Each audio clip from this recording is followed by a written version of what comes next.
the Lord with all your heart and do not lean on your own understanding. Kwahwemo TV XYZ. Me ne wo check tram krokron nsam. Ensem ebehye yenkran wasabre ya. Dollar na hwesidia e de ahokyera ba man mu. Wasabre ya. Oman mu mpanimfo ayo madwen se omontoto no maye ema yesikasem nyina ye. Wasabre ya wotwe a ema. Wasabre ya to ye ne adwendwen ye tete ye hahai ye hunu ba bia yemfa ye ni nkyere. Wasabre ya 200 cedis mpo ehwo aye dia ma brante ya wo hwe me sabre. Wasabre ya nkura school fees ehwo aye dia ma wofo bia wo hwe me sabre. Wasabre ya enuane mpo a obeto agufie ama wabusua die no ehwo aye den ama ye sabre.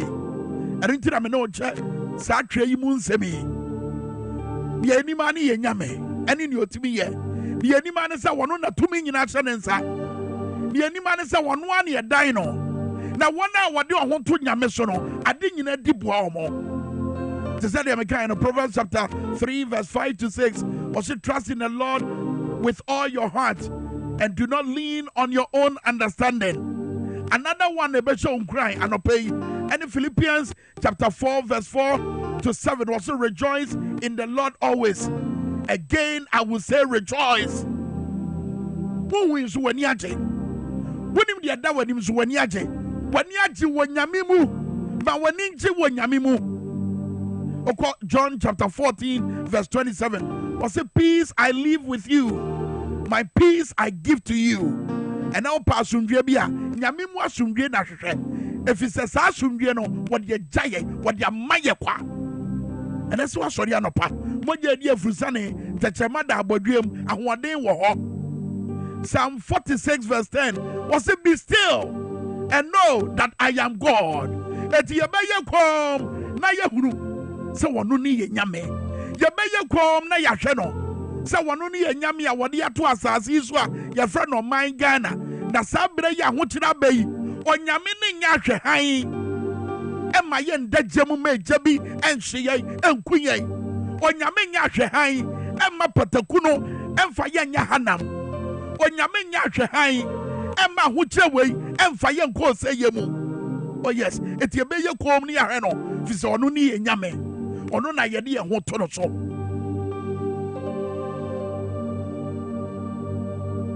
Forget about the rest and listen to the best Power 97.9 if na Jometo eda nyame kase yo e was anyum we mo our friend oba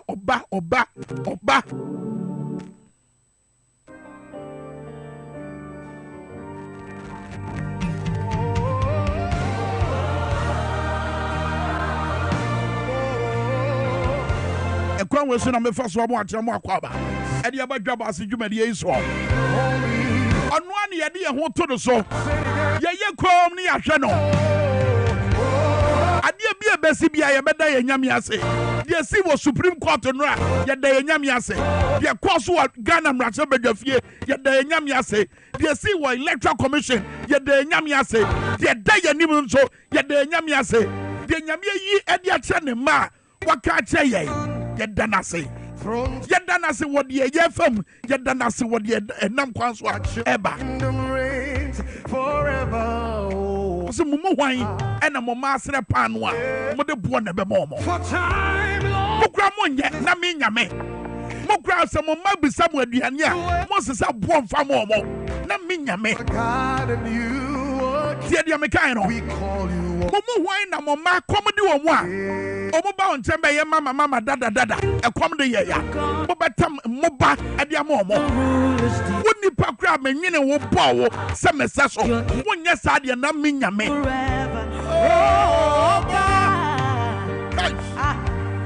before time that you existed you spoke the word to existence you are God and you are King we call you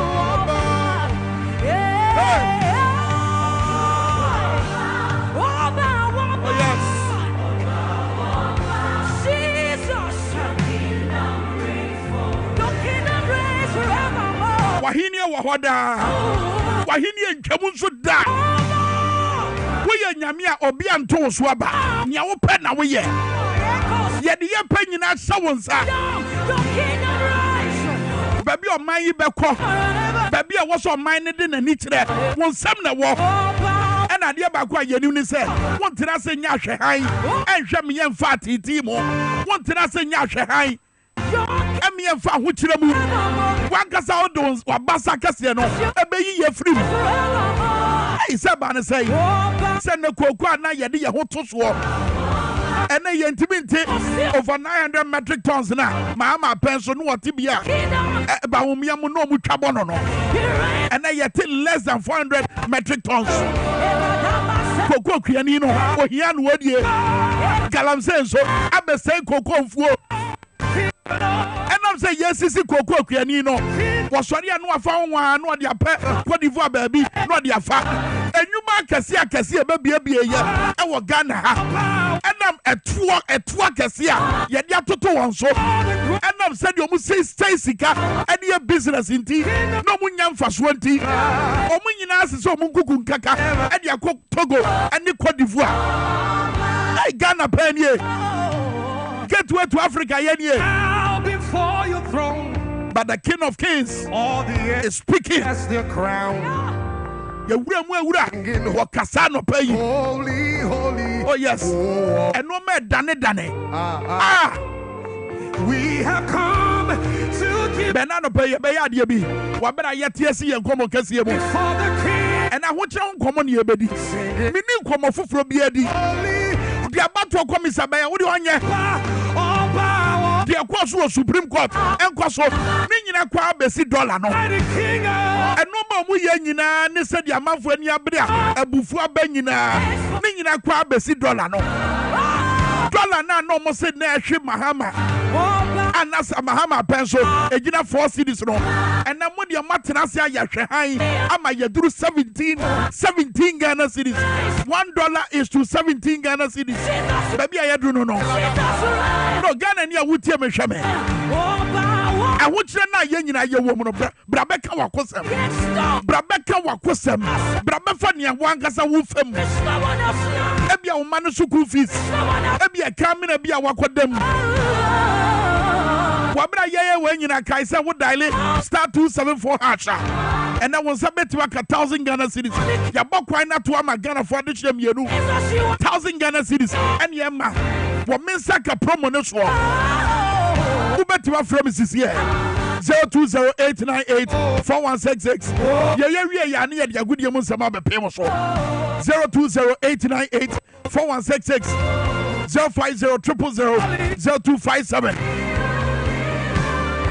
And Kwadano Suku fees, Ediane talk, Ukwajoma Saina, Tabiani City, truck driver, Wutiame, Fang 17 at the same, spare pass 17 sign the city. Mumiani Sankomon, Mumiani, Ebi Obiti baby, some can somewhere, Ayana only a quanin tiasia, but Passa Yankasa Yedi, a bra, a brana yabono, Yamfanyam Fatonian can pay, Naman Saint here. 0208984166 050000257. From me. Hey.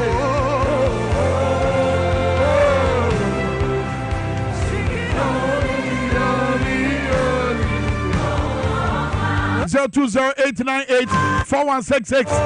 Yeah, very simple. Uko Joma to be honest to say, and Norma Bonnet to say, Jadini, I would hear me. What is that woman now? Pie air tower. Saying that to be honest here, I'm out for band tentum. I bet talk. One first one, get to the now with the actual Jumemono. Get to the now with Shanimuno. And as I'm first one, I will share Nimono. And then I will say, Kana. And I'm what you be real sicker. What you be do sicker. Mamma cran no mamma taiko quasono. Say not to be honest here. Said your dollar name Bruce Dino. As soon as so bay and then your business so.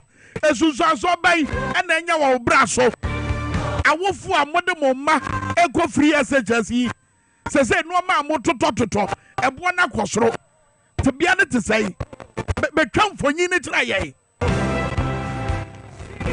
First call Abana. ama for so mo frema 0208984166 050000257 mami ko Facebook am hwade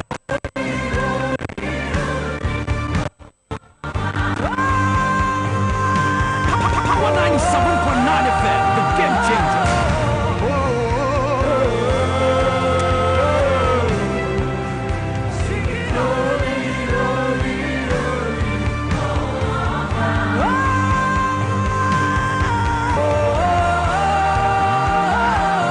Okay, we call him so first caller. Hello, morning, we baby, I'm free.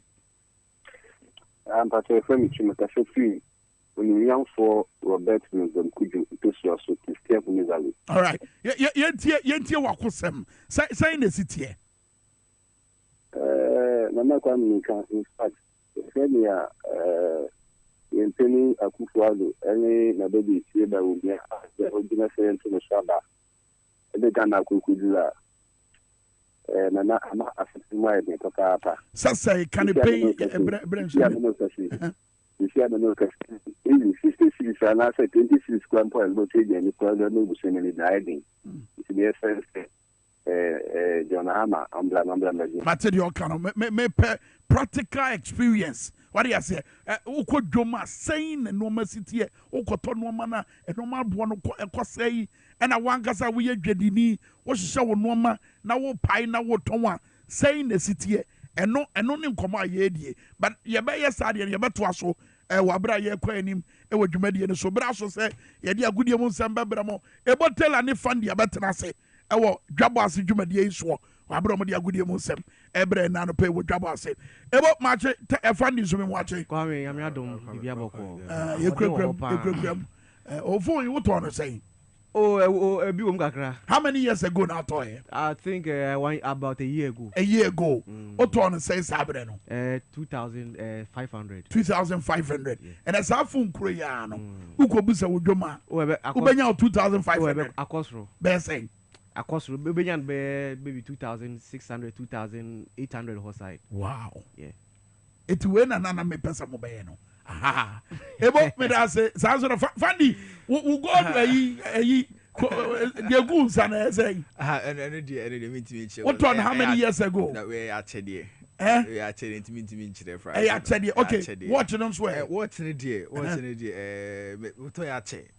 how many years ago? Be 3 years. 3 years. So it's still within this.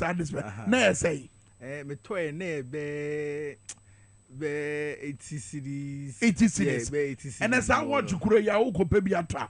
Ubenya 80 na. Age na be say. 3 years. Ugota we when ya cry be no be 2 million na say. I didn't know 3 years. It's 3 years. It's what you say. Afini kwa na nimbia na was say enoma no bono kwasura na. That be it's say na ye no but I mean si ana dia I mean dollar rates any your currency CDC na vast difference wom dollar dey dwane ja currency I don't know cause I go say sika I also say I mean so pay $1 I also say sika no nya be 17 cedi ba enka na nya sa na tie uhia sika kakra bi na wetimi da compare dollar no but see ana dey uhia sika cedis ni bebre ansa na wetimi compare dollar uhia it not just a dollar baako cedis bebre sa na tie anyway I go dey mo some of you too far yan kwai.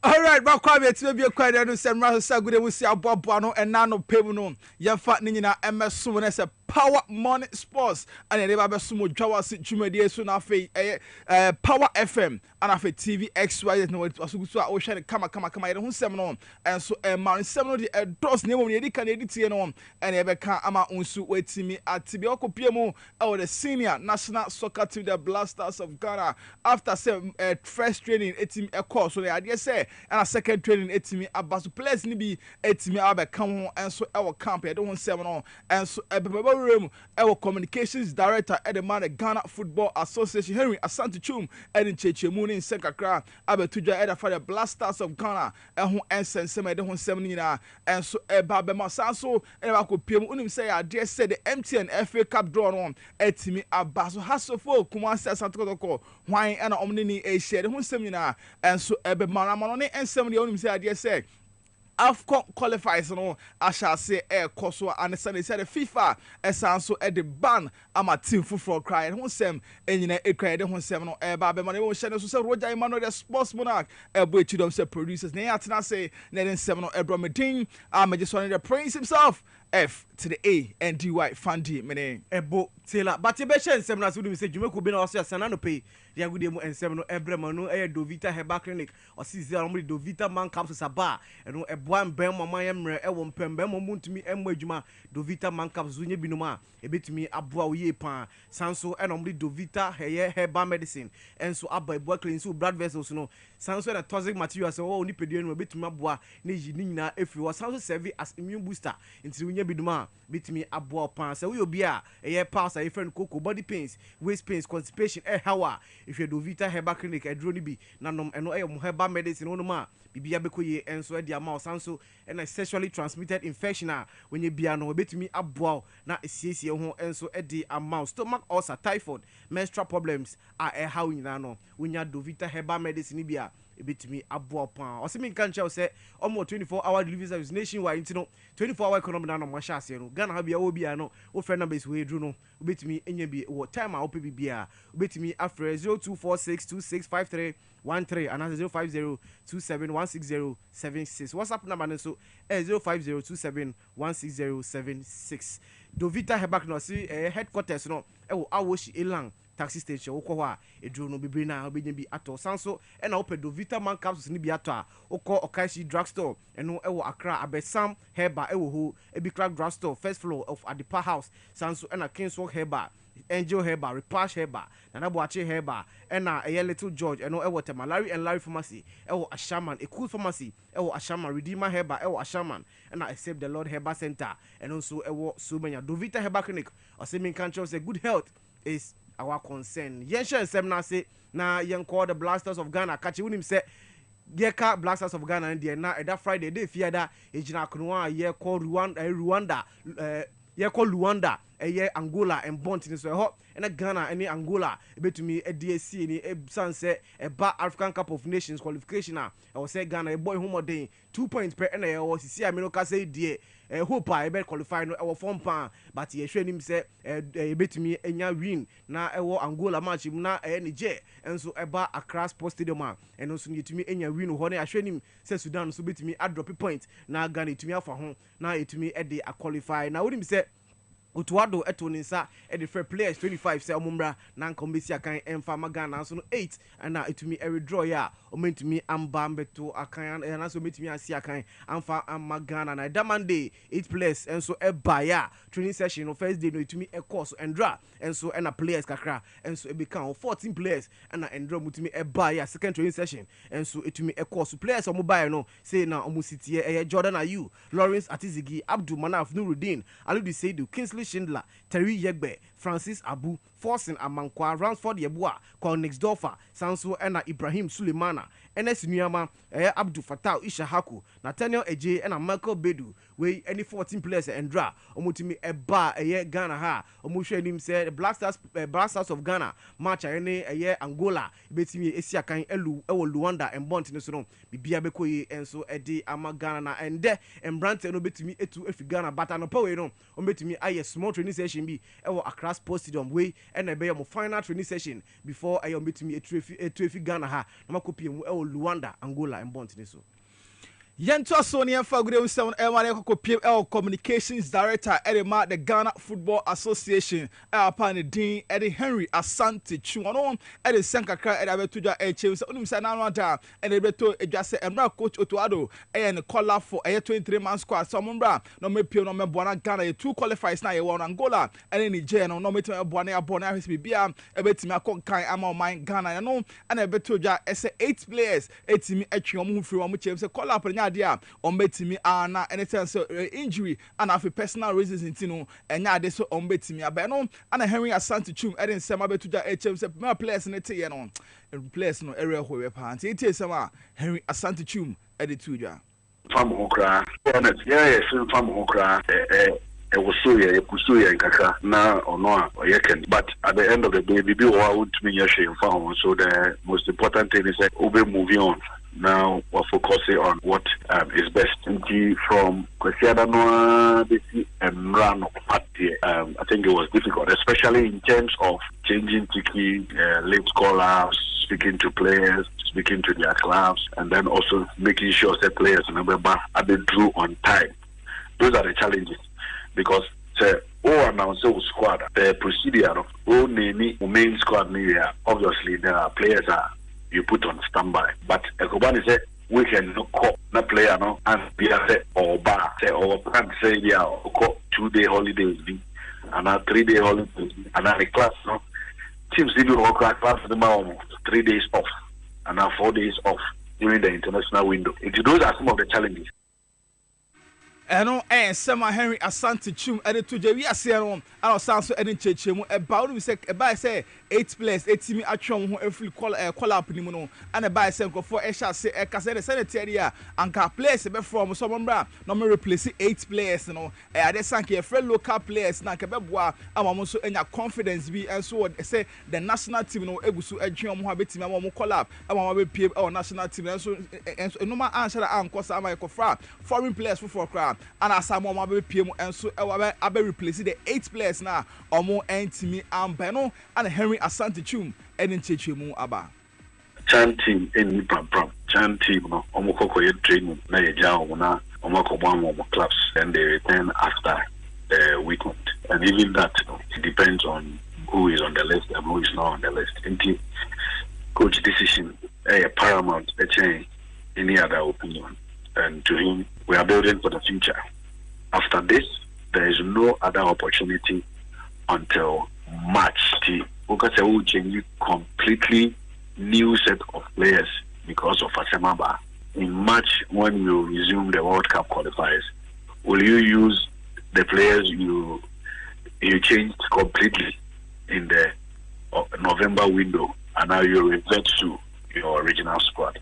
I think that because national team time in the opportunities for team bonding and more friendly games are limited in team. Most of the national teams across the world, they don't make wholesale changes, because as soon as you make wholesale changes, it means that you are starting from ground zero. It is consistency and very, very, very. Henry Asante Chum and Sem and Amote and we are not sounds editors or say on a very sure said the Blasters of Ghana everything fight to the whistle of the match, and I say Angola a match ever bought and I say a Niger match ever. So I guess the Blasters of Ghana ever fight a winning. 7 me any partner because of the Biamete and I am a amount for air cano Nansen and himself do Aboto, and himself do Abemwebu, and share commentaries on the team. A lot of them have given up, but let's not forget it is not the end of the road. I will say we have to fight until the final whistle in both games, because the both qualifiers where we are, it does not mean that your national team, no, and I a Black Stars, no, and as almost in the future. Into the MSN, there were 2 crucial games. Bakwe Fiada, Bakwe Joada. There will be between the Edisa Ordering. There will be between the Nipano the right to think in that manner, and also raise consent, especially when. Way and Summer Communications Director at the Ghana Football Association, Henry Asante Chum, Edituja. Young free Henry Asante Chum, or now you've got a bankroller of Bechem United, and no, your friend Kingsley Owusu Achao. Put him say a bar football more, a chewumpa, now a bar a commentary on football, not your retirement, but Siana was also a bouncing back. Yes, showing near a cost. Oh, Papa no did some Atuja, a bar Black Stars. I even say 8 players, and I withdraw. Yeah, you free the Black Stars of Ghana, Team Muna, Nanko say 2 and sa, another players. Now, players now, yeah, Black Stars, 2 and sa Afromon, no, a technical team, no, 2 and sa Afromon, and now, Papa Din, and the Kingsley Usu Achao, or the Sam Atuja say, now, or the proposal crack on my Minister of Youth and Sports, and no, Mustafa Yusuf, say, Anka, say, Bibi Sasia, Uncle say, local players are, and no, Anka, ya start at 2 or more da, into SAS in same way, now, ACC, no, Nanka, no, Beshe, a Black Stars team, now, so no, or the proposal, no, as a one body negu, or the qua, Omunti, Nintin Sama, Papa, Usu Acha, or the Tuja. to 8 no amuba no bebo Jordan ye no no omuba 2 days ne omubedu ade chan ne ebo no de ben pa no to ado be kire enti no me suggest say yenye standing local team na ye betumi a yanko feda ensa ene wo mo sign bond say mo aya select mo ni baba 25 ye pesi e keep mo for 2 years mo ko abrochi mo plan no assign enye force na only akone plan no assign a ebia every month apart from sika when you finish team no ministry e man bia $1,000 say wo extra money ni into bond no I will sign say we to call for 2 years no will benefit me say every month bia ye amount $1,000 one player it costs 12,000 enti no bankroller edima beche United Kingsley also a chawka na etie Jeffrey the Blasters 7 PML de MTN FA Cup ho enso esedra ana draw no etimi eba so kama no eba so e watakra de more event center no ho ana etimi eba so esed draw no etimi Aisha so kama na ko PM de say matches bia very interesting ebetimi PM de say defending champion last season omo timi win na say instruction ma no ana etimi win na me ato be shot Techiman Heroes enso e wo na fe bofo kwata no e running up no etimi eto so no ebe hia bobokwa na din e Techiman Liberty FC and so hono e de ho nsem no and so ma kama e show no na ukopio de na say Asante Kotoko omani Future Stars and so ana airport Sansura Hearts of Folk and so any immigrations for and so any bebo kama na fe summer test omonso ene boko ane din ade bebiani go stars ano ebe koso e wo Samurai Boy ho ensem enso nti MTN FA Cup na me adwa weekend ebe sha se abaso yen free MTN FA Cup na yenko e qualification ma the African Cup of Nations 2025 I abaso e Morocco no and na matches be na betimi abetodwa yen hwe Fishes a betimi abandon na say ne sitie and then Namibia ni Cameroon e betimi e de sie ne e bo 1 pm a betimi abo Sans and Liberia betina fie na oni Togo enso etimi e de Arintam so Chad and Sierra Leone so betimi abo ende ekọ China Lesotho and Central African Republic bebo Equatorial Guinea and Algeria Sans and South Sudan omone eye Congo Burundi emene Malawi omuwia ni Madagascar ni Tunisia abo Rwanda and Libya bebo Niger enso and Sudan omuwia ni Benin and Nigeria abo Burkina Faso and Senegal enso etimi abo eye amde aduma China Yentra so ni enko PML Federation of International Football Association aye twa so efre ni FIFA no semeba na esi ade omo de ban etimi ama Tanzania side Young African Sports Club ado na etwa so efre ni Young onum say enche ana Brighton ni din ede Augustine Okra Ghana ni shape okosi akan ede emo no semeba na osanka e osesika ya osanka omo tututi a Brighton no ade say omo etimi entuan we na say $24,400 ebi etimi kemane ka osanko mutua ene ma Augustine Okra so semeba ene say Younger for entimi entua se sika no amfa momentum or the 7 equitable quarter first ruling edi kan eba na ka osanka Younger for etua se sika no efam so entimi entua se sika up to there no ana FIFA edi ruling enso abasisi a echemu say Younger for anseni sika no so entua sika no amfa ma Augustine Okra dey na say the obandi omo enya de so metimi ato new player from international body in Intenya so betimi ato player bia from outside omo krom in Intenya dia Younger for ebetimi ato new player bia from outside omo country no ye free Younger ho akache na yentumi remu ewo Sweden enso akache na yentumi enso so dey embre no ekopa sisia no eba Nottingham Forest obo player bakwa din Anthony Elanga onum sa Brandt no sinakan ma Sweden national team na so no international break we coach Etoni Safari players no Brandt din Anthony Elanga coach no entumi Anthony sa entumi Anfre Anthony Elanga na coach no kan nyina ne say after say last international break no mo Estonia bowie ye mu win 3-0 na Brandt no omo friend sa say anka ombra team dinner Brandt into one pick call still coach the crowd friend na Brandt no pick in course into no tisia say Sweden coach ebetumi ato ne sa afre Anthony Elanga de o se say djuma no onye na we ebisa ne say na Anthony Elanga obeba ana say ni buefu ana o se ono no onim we ene nsema coach no e de ato dwa sanso na AS Roma anka onde o send anka me training session but tisia no AS Roma any coach coach nti no training session no mo to ahye da nti no saa pepe e wo AS Roma enso akachi omo pe coach foforo na omo say Eric Tahang one of the coaches omo pe no nti no yem fan nsem nsi yemre no ekopan Kwame Minkah beto adwa so edi amayen ya ide nsem no ebremu ebutela meneminua.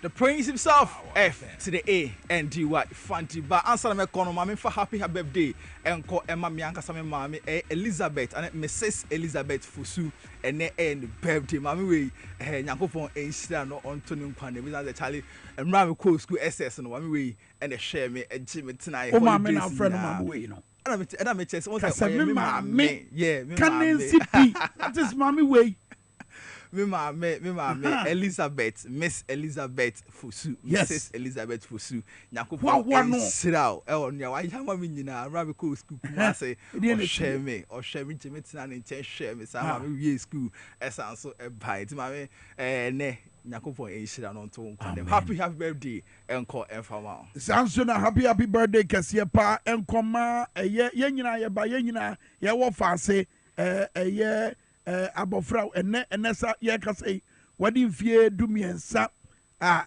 obaba no wamfa ne dia nka wo your friend Caris Ajekum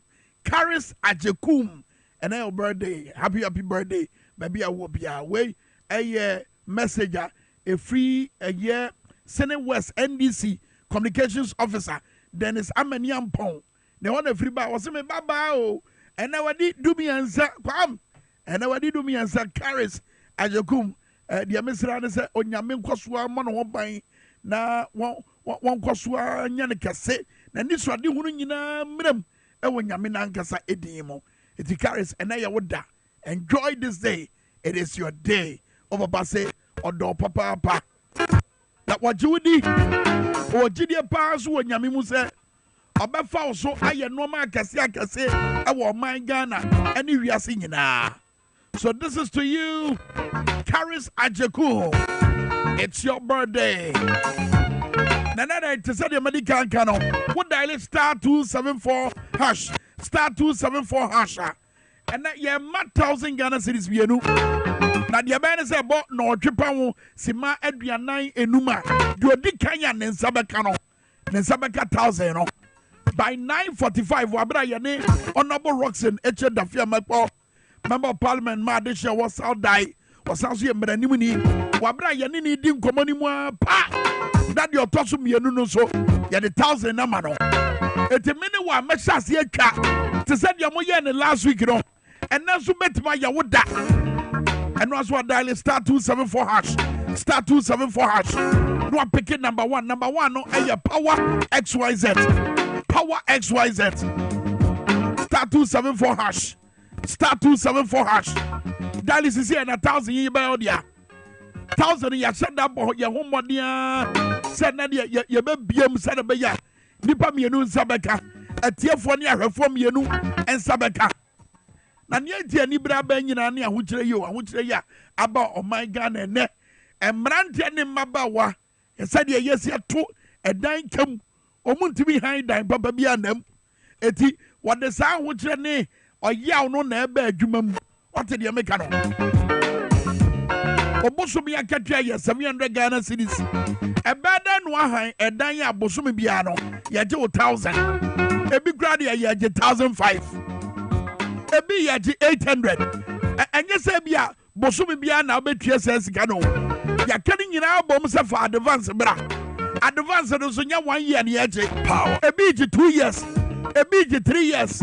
One farmer Nigeria ni bi anase obi anensebu oduro ejina mantwa baby a ono so ani abra obetu ababe ebehweme frunsa etiane mamabunu ne bra etibabunu ne ya no ode ne ho akoto eye betin so okoto chacha etu oto chacha no onya kakra mo saban so dimirika no abegene de o man be kura ni it is how we train na abeye nyina so a ye de mensa kanaba what did you make no mensa ka promo yi so no wotwa na won saka sika na amabo no 1,000 no eno ankasa na won sabeka obi anti bibia 1,000 na ankasa na won sabeka etiana ya bokwan na to ama Ghana this year mienu omo hwe ye etie ye ekwan ne da ma mum yenu 2000 any edema ba ya tam yenu obi abenya 1000 ye yanse wa dial star 274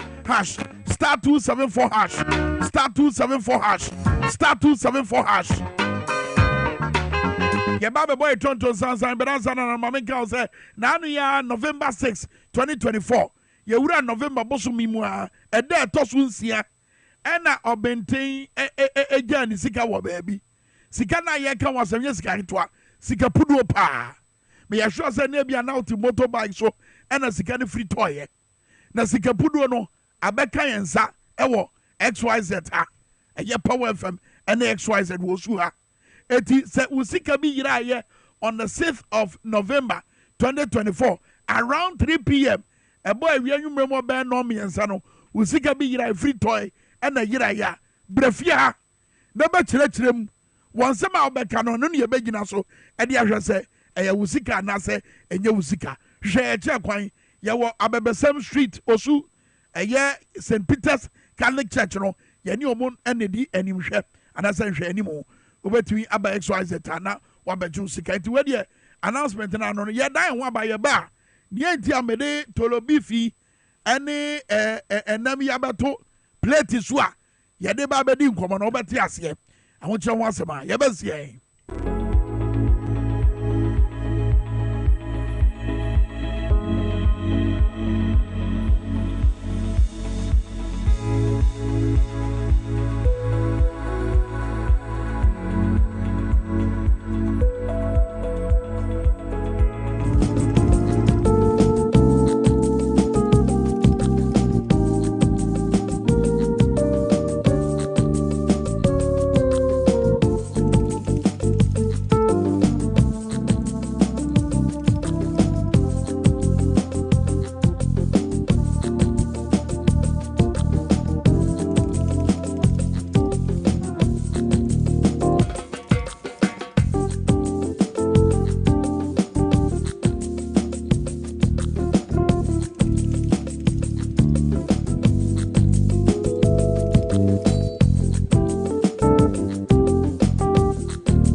Natural Samaba.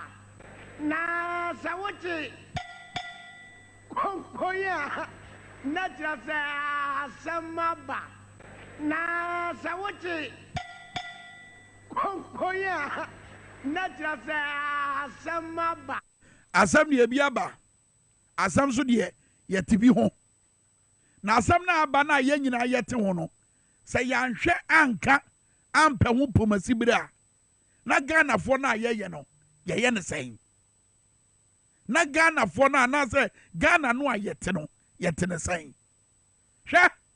Eti bebrebe nyina no mo pa che se. Free SHS inti. Ye nto bi aduro. Kasa bebrebe nyina no mo pa che se. Free SHS inti. Cholesterol aduro no ye nto bi on. Bebrebe ni akwaniaba ne kasa bebrebe ni kasa ntwie ni wesi watimi wesi wakame no ni nyina no ene se free SHS inti yanto paraon free SHS inti yanto malaria dro when the question was ye nyina ye bisa enwo because nyade ya mebubo nyina no da ne da nyina obi anya bi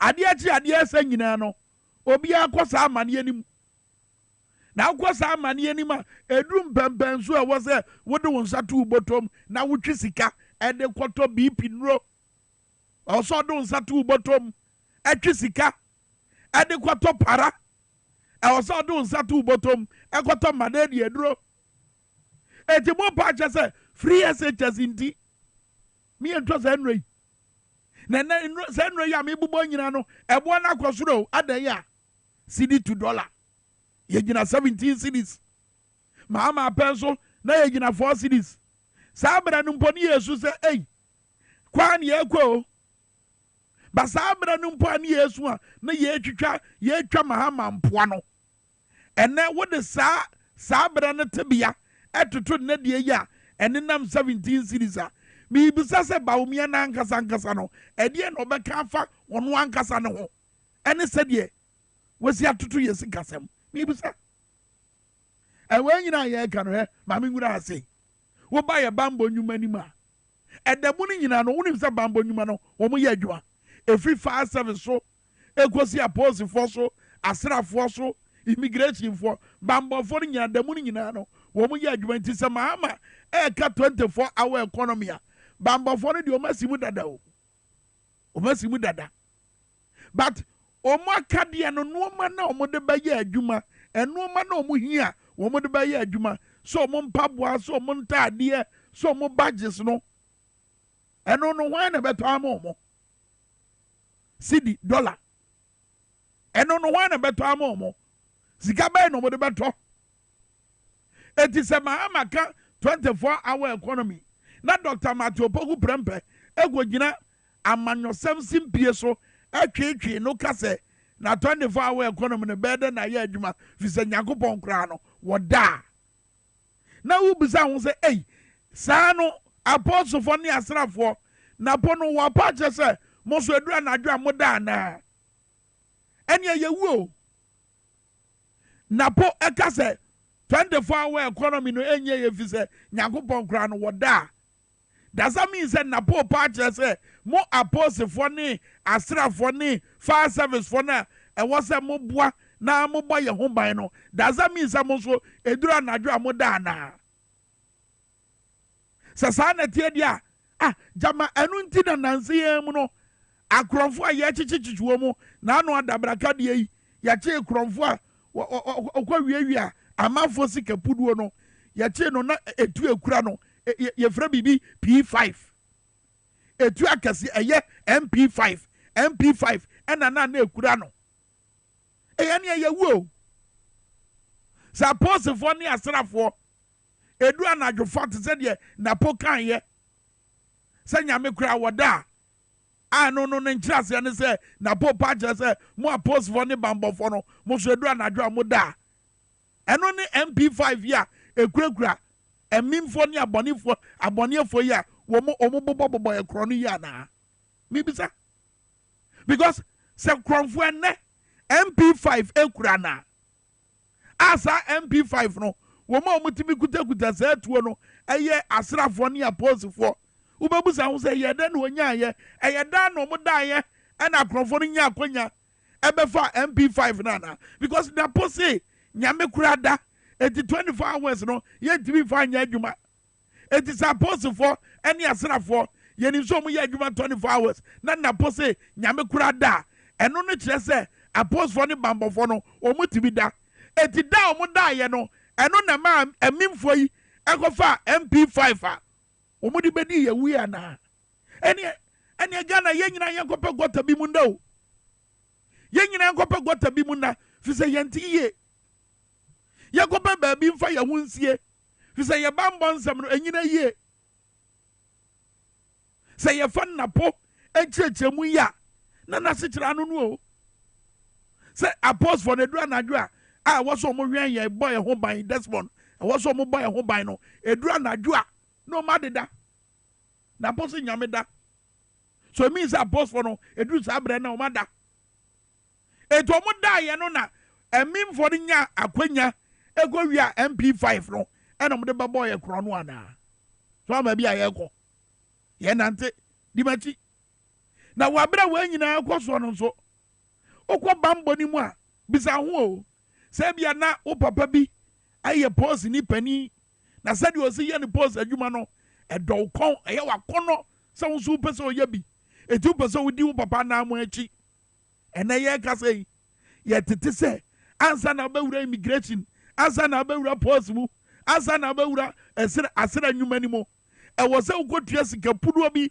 ade ma obi eti namre mu a sika fra pata mo sa wofo ne nam no mo sresre sika ɛbɔ bosia akɛse sade be ya ometibatua no mo ma no akɔwuram eti just susu ampa o sɛ abɔfra yi a wotua sika yi a wokɔwura sra adwuma mu wokɔwura pose adwuma mu yi ɛdeɛ paa na kyerɛ sɛ obetima yɛ adwuma no sɛ deɛ sitie ɛdeɛ paa na kyerɛ sɛ obetimi anya akoma no ene opepa no ayɛ adwuma no sɛ deɛ kanefoɔ no a ɔmantua hwee no ɛyɛyɛ yɛbisa ɛdeɛ na kyerɛ bribe agye baabia bɛfa bia wopɛ biribia ɛnɛ ɛnyɛ adeɛ no a wonim yɛ no ne yɛbɛhwɛ so ɛde ade korɔ no ma wo sɛ wontimi nyi mma yɛmma wo saa adeɛ no ɛti ɛnɛ ɔma ɔmu wura bambɔ nnwuma mu nyina nti dɛnɛ ubatia ne se aya so west wagon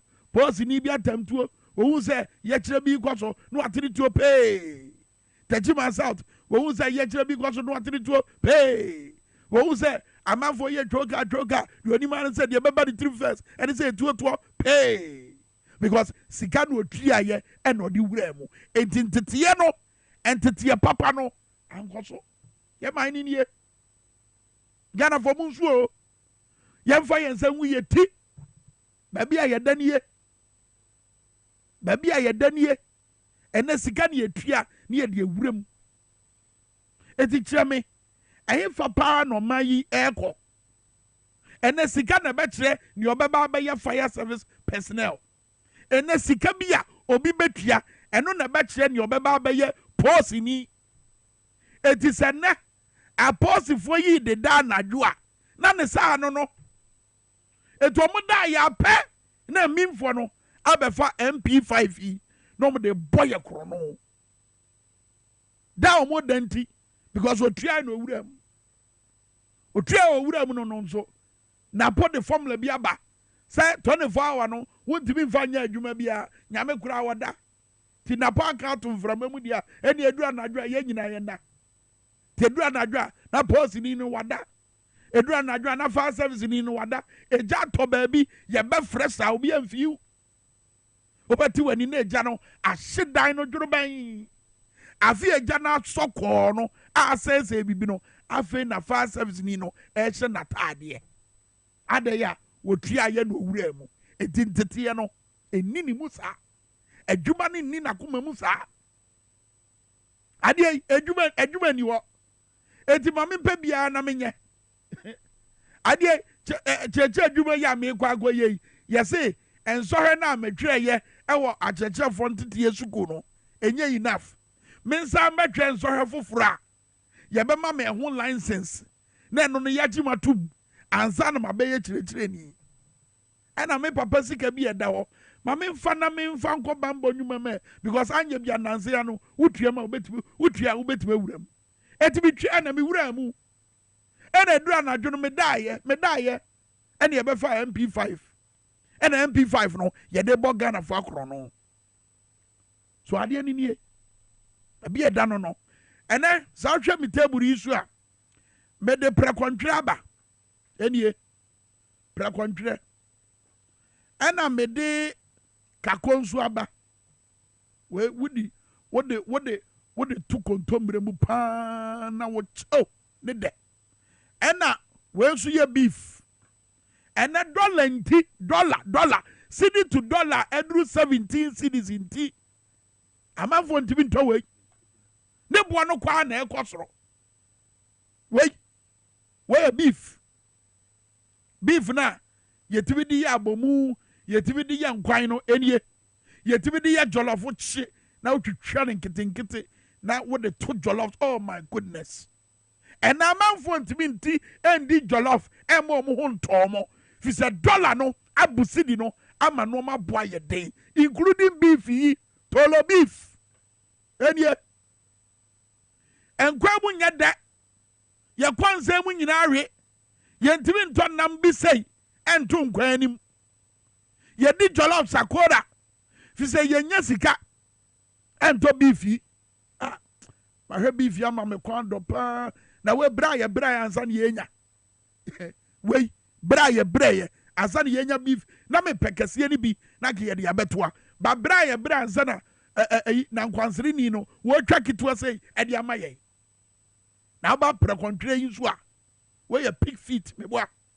pig feet ɛnɛ yɛ kasa yi prɛkɔ bebrebe a wɔ yɛ maa mu nyinaa no wode nsa dodoɔ naa no pig feet yi wɔ mo kra firi ama no ne de ba ɛka ho bi na yɛ dollar yi ɛhwe cedi no pig feet tolo beef yi kura no yɛ kra bi de ba amanfoɔ yɛ nantwie wɔ Ghana ha amanfoɔ yɛ mprɛko ɛwɔ Ghana ha amanfoɔ wɔ prɛko mfuo ɛwɔ Ghana ha amanfoɔ wɔ nantwifuo ɛwɔ Ghana ha eti ba wabra yɛwɔ wɔ nyina wɔ ha no ɛnam sɛ nhyehyɛ papa bi ani wɔ nti yɛkra ɛnoɔma wei yɛkra broni na ku na wie no a watwitwam no na ɔde ahyɛ package fɛfɛɛfɛ bi mu na wadane de abrɛ yɛn ne yɛatɔ ɛno nso na Ghanafoɔ pɛ paa ba wei nso wokɔ dwama so wokɔ dwom sɛ wokɔtɔ a ɛboɔ no wɔ soro na ano na 4 cedis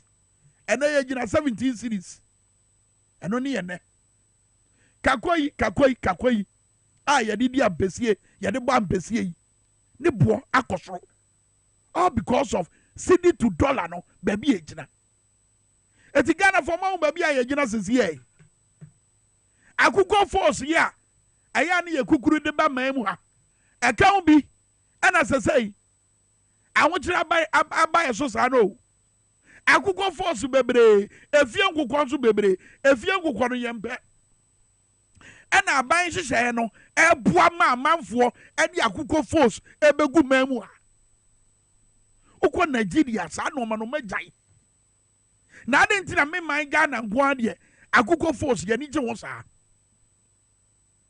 na akukɔ force no nso ansa na ɔbɛkra de aba ha no ɛtu ɔbɛtua ɛwɔ port eti ansa na ɛbɛduru dwom no na wama boɔ no so wɔn so wakatua no baabi egyina na egyina yɛmfa bi nka ho fisa adwuma wura no ɛyi dwetire no ɔde hyɛ mu no ɛne mfasodie na wɔhwehwɛ no ɛnyɛ no na ne nsa aka sɛ ne nsa nka mfasodie bebrebe a minia ɛyɛ na adwuma wura tua ɔka drive hey sɛ adwuma wura advert ne nɔɔso ɛmi enya mfasodie a ɛbɛdɛ na yɛato akatua mu akatua ketekete ɛnso wokɔ dwom a ɛnɔɔma boɔ dendenden wobusa ho sɛ Ghana yɛkɔyɛ anaasɛ yɛbaayɛ eti dada bebebe ɛna court sisei ɛna parliament sisei ɛna yɛsisei ne yɛsisei no mese ne nyinaa yɛkwan ɔmo fa so ɛyi yɛ adwen ɛde afiri nneɛma a ehia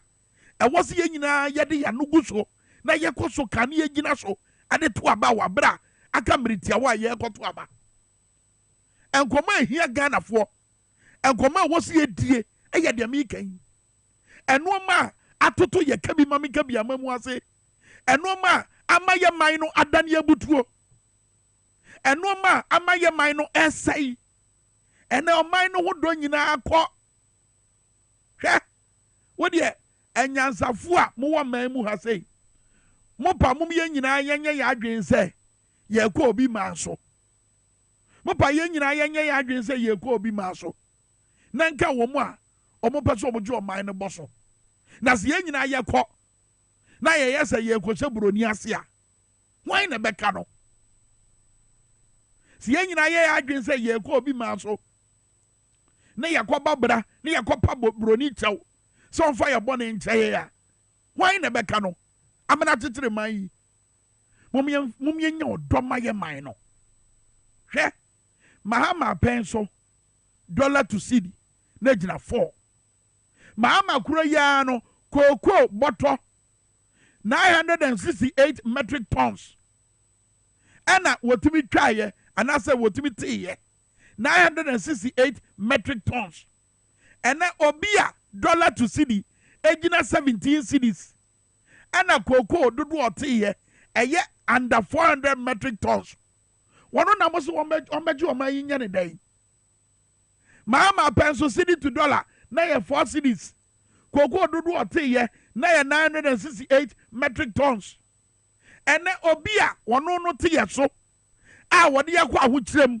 na ka beda oman ni tiri so a yentimi ntwa ye ka a dollar to cedi egina 17 cedis na koko dodo a ye tie no mpo no enu 500 metric tons enu 400 metric tons wono na mo se mo won beje oman ni nya ne dan ade na sa ne akọ no wo a obetima ye ade asese oman ni chebre wo se ye mu a wode oman na akọ no ade na chese obetimi aye bibi foforo no de abo oman no eti Ghana for question ba kwa bi bisa ne se ye nyina ye nante ne enko pa achewa na ye nyina ye nwurawuram ne enko pa achewa na achew pa na bebo aye because omunam eno mo pepa achew womunam eno mo bu nkotodwe ewo yanim eti ye nyina ye na ne adesrefo ana no se adesre na etibi boama oman Ghana esori gina ne naso a te se de medi kankan no yentum ne kan yenko broni kokko ho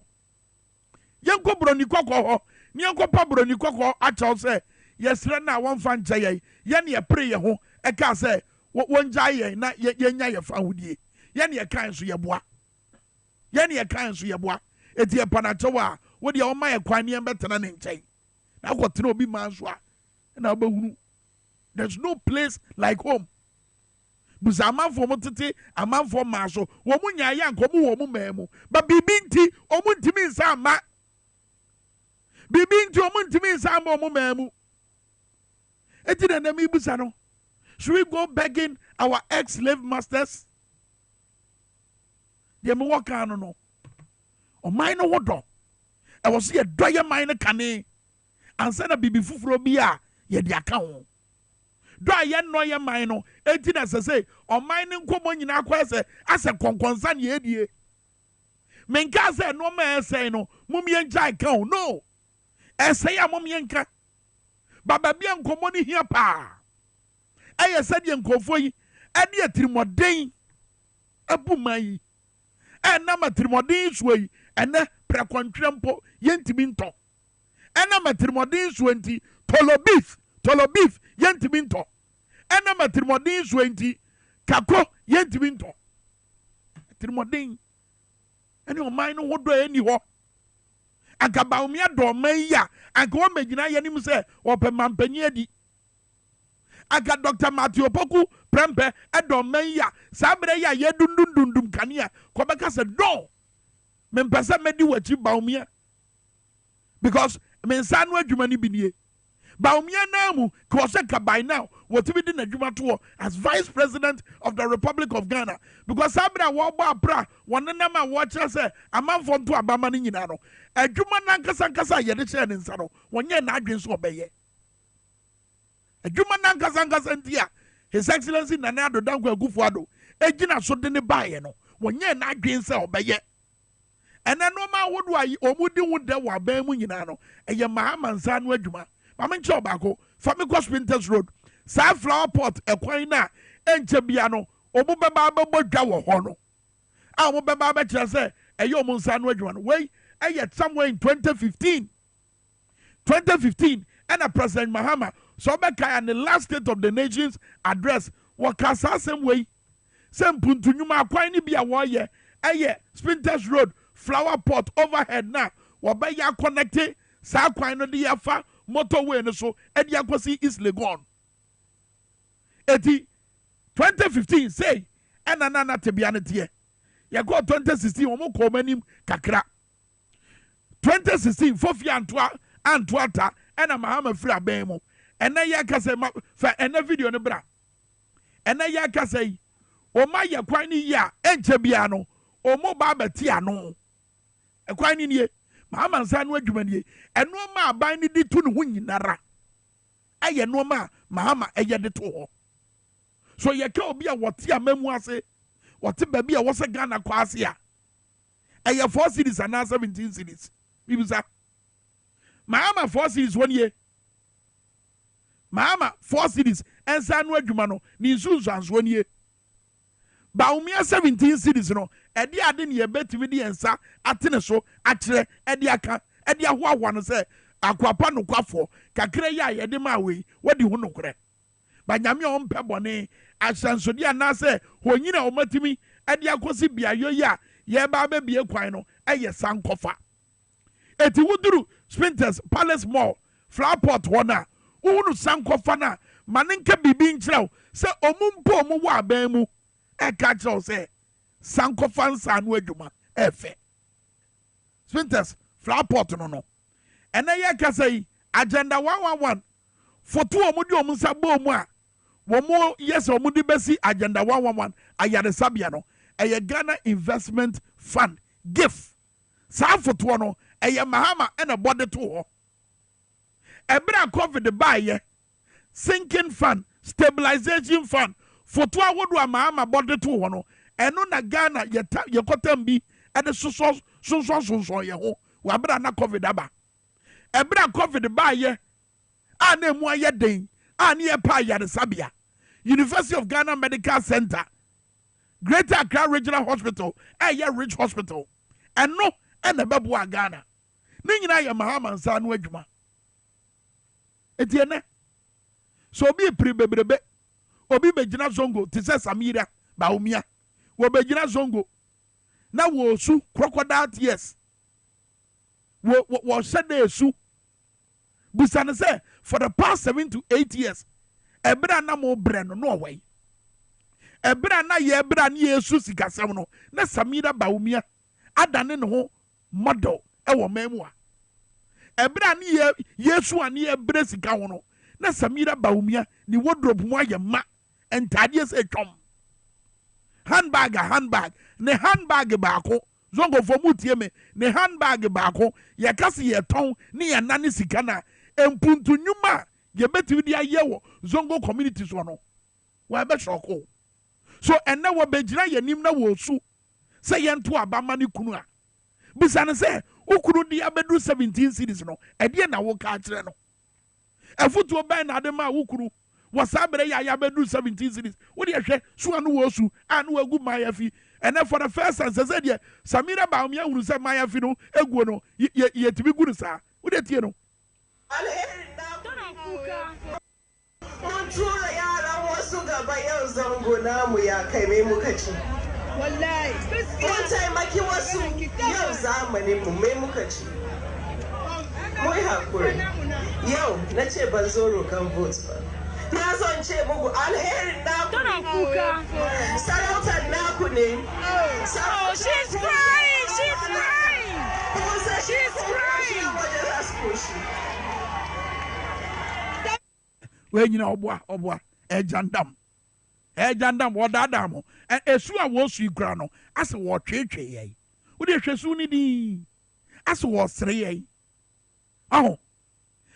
for the past 7 to 8 years na Samira wo wai ebra na sidi no ahoɔden ne tiba fam na tiba fam na yɛ tɔn a yɛntɔ yɛkɔ dwom ne yɛpae nneɛma obi amɛtɔ no na nneɛma aboa huri kɔ soro no saa berɛ no na samira na wo ne yɛbɛtena fie so ɛnɛ esu a wusu no koraa no botɛɛtɛɛ akyire no ɛyɛ atamdidie sɛ wokunu no a wɔtena ase yɛ ahwɛhan ɛma yɛsi kasɛm abɛyɛ sei no wɔno na wusu ɛpa yɛkyɛw sɛ yɛnto abama no so mbɛyɛ dɛn so mɛtoa nea wayɛ yi so na wɔnkɔ so ama cedi to dollar no ɛmfiri 17 ɛnkɔ 18 ɛnkɔ 20 ɛbɛduru 30 ɛno nti na wusu no so Ghana for don't fall for these tricks eti na nra bra na me ne lawyer Beatrice Anan edi nkɔmɔ a saa bra no Supreme Court edi na temu oba ya wɔka sɛ the Speaker of Parliament ɛyɛ no ɛmfa mmara kwan so no lawyer Beatrice Anan a ɔkasama His Excellency John Dramani Mahama ɔyɛ kasama for abɛdi akyi ɔno deɛ wɔse yo Supreme Court waka yate nanso tie no Anapawe, I don't have any surprises, and that's how low we've descended. But Mr. Supreme Court and say, Omunya order to arrest the exchange rate. Mr. Romo, because at this point we need that. Supreme Court. Yes, they should make an order to arrest the exchange rate because it's so unconstitutional. Say, yeti kroma yebebre 17 cities. It's highly unconstitutional. I hear they are unconstitutional. The constitution is said to Mamufo, we don't have to suffer. Wow. Inti when we consequential orders say to arrest the exchange rate. Where we were expecting the outcome. Very well. Inti any news, I know the news my. The news my exchange rate no. The air some my exchange rate no dollar no. It is out to be my consequential order. Be say make another similar consequential order to arrest the dollar.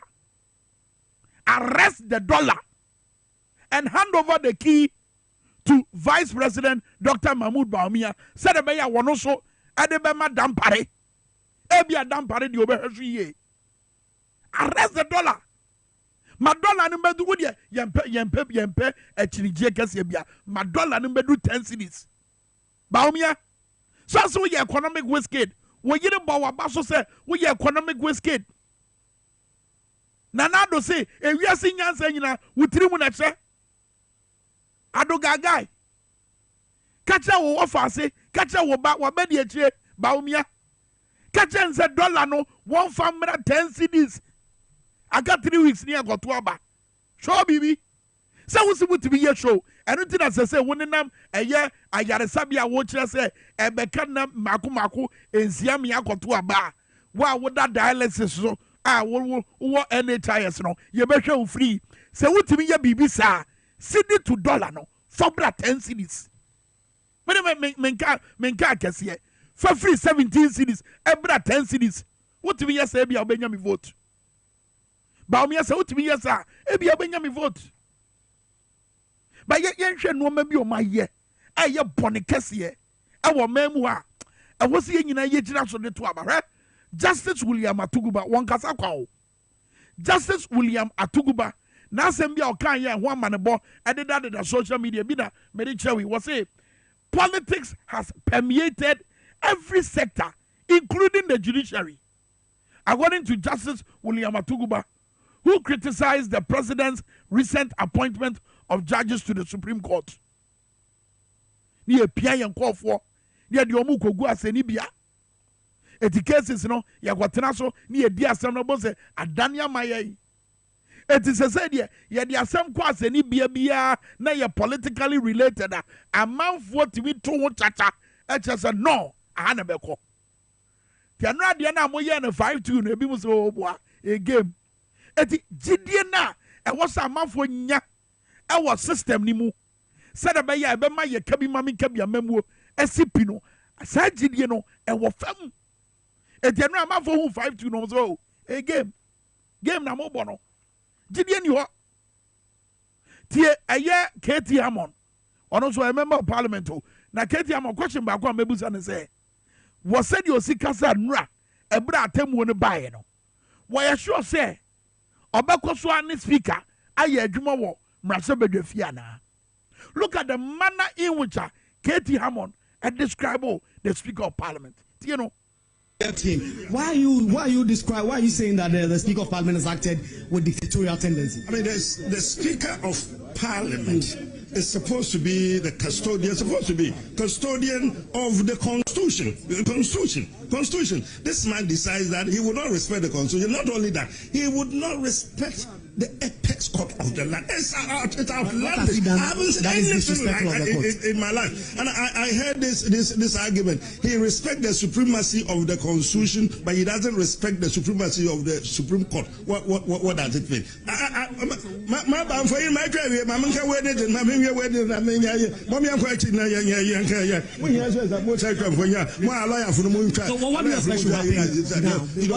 that is what somebody said. What do I have against Babe? My very good friend. Everybody accepts. I mean, he's a class prefect. You all know that. But the point is that I do not agree that a person of his caliber would not respect the ruling of the Supreme Court. Now it has. A final speaker died and he said, ruling biaba. Now I'm respecting the ruling of the Supreme Court. What dies at the end of the way? What died at the way? Now, some of the speaker kind of Wabwana, Katie Amon, sounds with him Brano. It will be on him Brano now, Casasano. And our brofuna speaker kind of Nawante. Speaker assembly, Nasasamano, I can be a Rasabedania, Kadani Dana, Madrin Dream home, was it Nientia, Ghana for Cho Madrin, na Parliament, Ebeye Chempeno, a simple. Ghana 4% MPP ni NDC. Amwa mrasabedwafie mo ye adwuma bom na kwamba so na mo be ye adwuma bom se mo bekọ bankrom kwamba so na mo bekọ bankrom adwinto atoa ano babai ano na this ade ne ba na woni am ayi misro ni nsunsu aso je misro ni se beti bedu baabi ayi dom kese no bepre se yensa mra tenase omo baba omo so no mo time ma parliament yi because obi ani abre ye campaign omo baba omo number kitu bi no mo nko ete wo na speaker aka say enam say ye ni padodo wa hanti ye ntu shada na ko basa mo beka say ana say bia mo pese bibi ehia mo no aban bibi ehia no no mo pese mrase bedwafie eye ho adwuma na mo hwehwe dom kuma na omo taiba parliament no mo ni ho ade na mo be. Do you think you'll be able to whip all your members for them to come to parliament in their numbers? They said your NDC etimaya over the past 4 years. One time at parliament. So adia yo maye. Well, said ye besi but last one I made the babo answer my call or brempo the see what battle commissar chairperson Mami Jimenza or say presidential ballot no the etimane team. Wa kosu malam was malam nakacho say the wada number 8 no no ne bedi nkunim no mama Jimensa be susudua was the etima na team bibia ansesa eti wontu bi bebrebe a wakoye ye e woni radio so a na wo kire say 8 no wo be je afro bi nsa no on say nya amem tie Jimensa. As it is, as you may be aware, and I believe all of you have representatives in the printing houses, we are almost 90% complete with the printing of presidential ballots.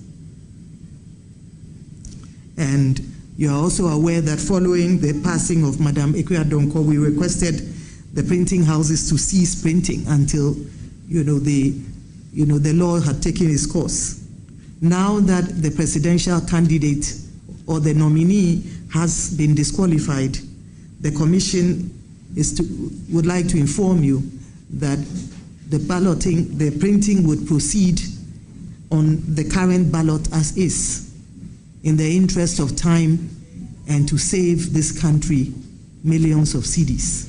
And so our task here this morning is very simple. We are not here to change positions. We are not here to reballot. We are simply here to inform you that the Commission intends to notify our printing houses to proceed with the presidential ballot as is. Said the Mensa announcement way. Say ya no be announcement on December 10. Me say ni enyamya kana no an waka. Bibia no ebeti wasesa no. they want to be quiet to obey our walking cane and yabaji 8 na from unsem yabaji 8 na from unsem no also the agina negina 8 na President Mahama ebra sofo edi omunsa to no so wa asante mantem kropon Kumasi no wo pa mu ka se Ghana foi wo sabre ya ye ba beto aba wo sabre ya mabegyina monim esre mo se monto mame no mu hunu me se na me ye retired general a me sa wa kwanya se metima samba mu hunu me President Mahama se me ye retired general a me wa kwanya se metumi asaba tie President Mahama ya entokwane ye den ha ye kofa soldier fo a omakọ retirement esamba se omombeboa okono.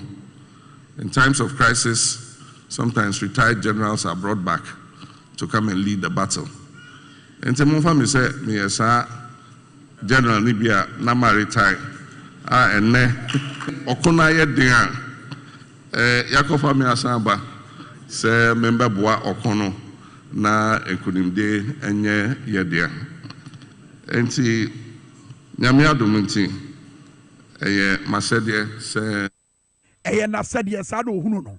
Say president or experience, president a why you be paying, president and Numa SNE, president and not pencil, dollar to city, Gina 4 cities, then the Yaka say Baumiama pencil, a Gina 17 cities. Was it na said yes, Sabreya, or what Quenya say, Obetima Sabano, Obesamba, no bejo my Ghana. I've been pound for you too far. Nayanko Wabra would the Gina Magic One, Nature Petatakremu. Na che said the about one nsunsu aso no ebetima ye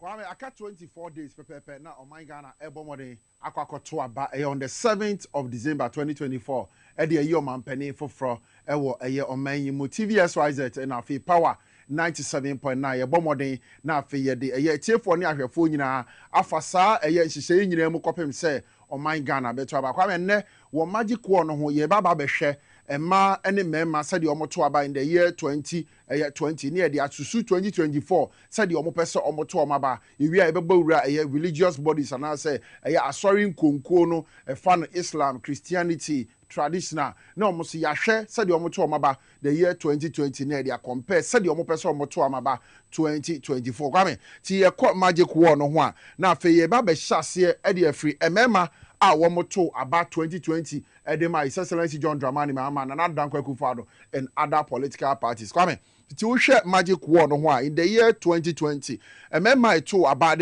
His Excellency Nana Adankwa Akufo-Addo 55.4%. John Dramani Mahama 43.4%. Now for other political parties in a komuboma 1.2%. Anomunyai edi free emema a to aba in the year 2020. Kwame yenton kwaso ne hwe ema a to aba edema His Excellency Nana Adankwa Akufo-Addo in the year 2020 57.7%. After His Excellency John Dramani Mahama enso nya 40.5% edi free ema to aba 2020 or other political parties 1.8 2020 about to course no. Kwame yento aso na afi yenhwe 2024 said the member person moto omaba ewo my Ghana mua na fe man person moto omaba in the year 2024 member 52.5% na IS omobeto omaba no e dey His Excellency John Dramani Mahama Alhaji Bawumia enya 41.6% fi member ho Alan Kojeche Martin 2.0 Nana Kwame Bedi akon 3.7%. Other political parties 0.2 member one person said the person omonto omaba afi yenkoso ne yenhwe emma said the emma person omonto omaba afi Kwame emma a beto aba afi 50.9 so omobeto aba no ya His Excellency John Dramani Mahama Alhaji Bawumia 43.6 Alan Kojeche Martin 2.1 Nana Kwame Bedi akoye 3.0 other political parties 0.0 now say emma no afi no enya de person omonto omaba no other political parties. Kwame, you share the change analysis and sense saya abem if 2020 bepem 2024 yeah. Now it's His Excellency John Dramani Mahama we're increasing the vote ewo member side 9.1 so what to member to abama no 2020 and was increasing the vote 10.4 so what to emma to abama no 2020 now the be 2024 emma ye o madwene so mo be to abade amana nearby Dr. Mamadou Bawumia na je se ono walusu 13.8 vote from MMI to aba the man another Dankwa Akufo-Addo in the year 2020 and the memo my yo magini some beto aba ediama Alhaji Bawumia na fe wasan lusu 14.1% every MMI to aba man another Dankwa Akufo-Addo ne MMI beto aba ediama Dr. Bawumia afi aba ye wo mu no kwame yento aso ne yenhwe religious bodies na sorry nkonko no Christianity said you omoto omaba in the year 2020 in the year 2020 Christians to abano to 57.8% edema na nado Dankwa Akufo-Addo afi Excellency John Dramani Mahama enya 41.2 and other political parties enya 1.0 if Christians ho yanko yanim ne hwe the next Islam yes Islam in the year 2020 Islam to aba edema na nado Dankwa Akufo-Addo 49.3%. Excellency John Dramani Mahama Sunya 49.3%. I say in the year 2020 no Nana Dankwa Akufo-Addo John Dramani Mahama nyina the same percentage from Islam. Now for other political parties 1.4%. Kwame yentwas ne the next way traditional for our moto aba in the year 2020 no Nana Dankwa Akufo-Addo 30%. John Dramani Mahama 60.0%. After other political parties 10.0%. Kwame yentwas na fe yenko the next way na yenhwe se obehwe Christianity in the year 2024 said the omaye omadwene so mo beto mo aba ohwa Excellency John Dramani Mahama enya okay Islam Excellency John Dramani Mahama enya 57.8% from Islam afi Alhaji Bawumia enya 38.2%. Alan Kojo Chematin enya 0.0 from your friend say traditional for and Nana Kwame Bediako enya 20.0. Other political parties 0.0%. Kwame yentwas na fe yen share the next slide na yen share said the woman so woman your imagine say woman beto about traditional for so we share 2020 woman to abano 60% edema Nana Excellency John Dramani Mahama ahai egusu gina ho saa pepepe 60% ana Excellency John Dramani Mahama enya Alhaji Bawumia 20%. Alan Kojo Chematin 0.0% from the traditional people. Nana Kwame Bediako 20.0. Other political parties 0.0. Kwame yentwas na fe yenhwe na yemfa enen so magic wo dwumedie no emre other religious bodies ye ka mo boma wo voting intentions and I said oh my imagine so mo beto aba afi Excellency John Dramani Mahama 58.8%. Alhaji Bawumia 35.3%.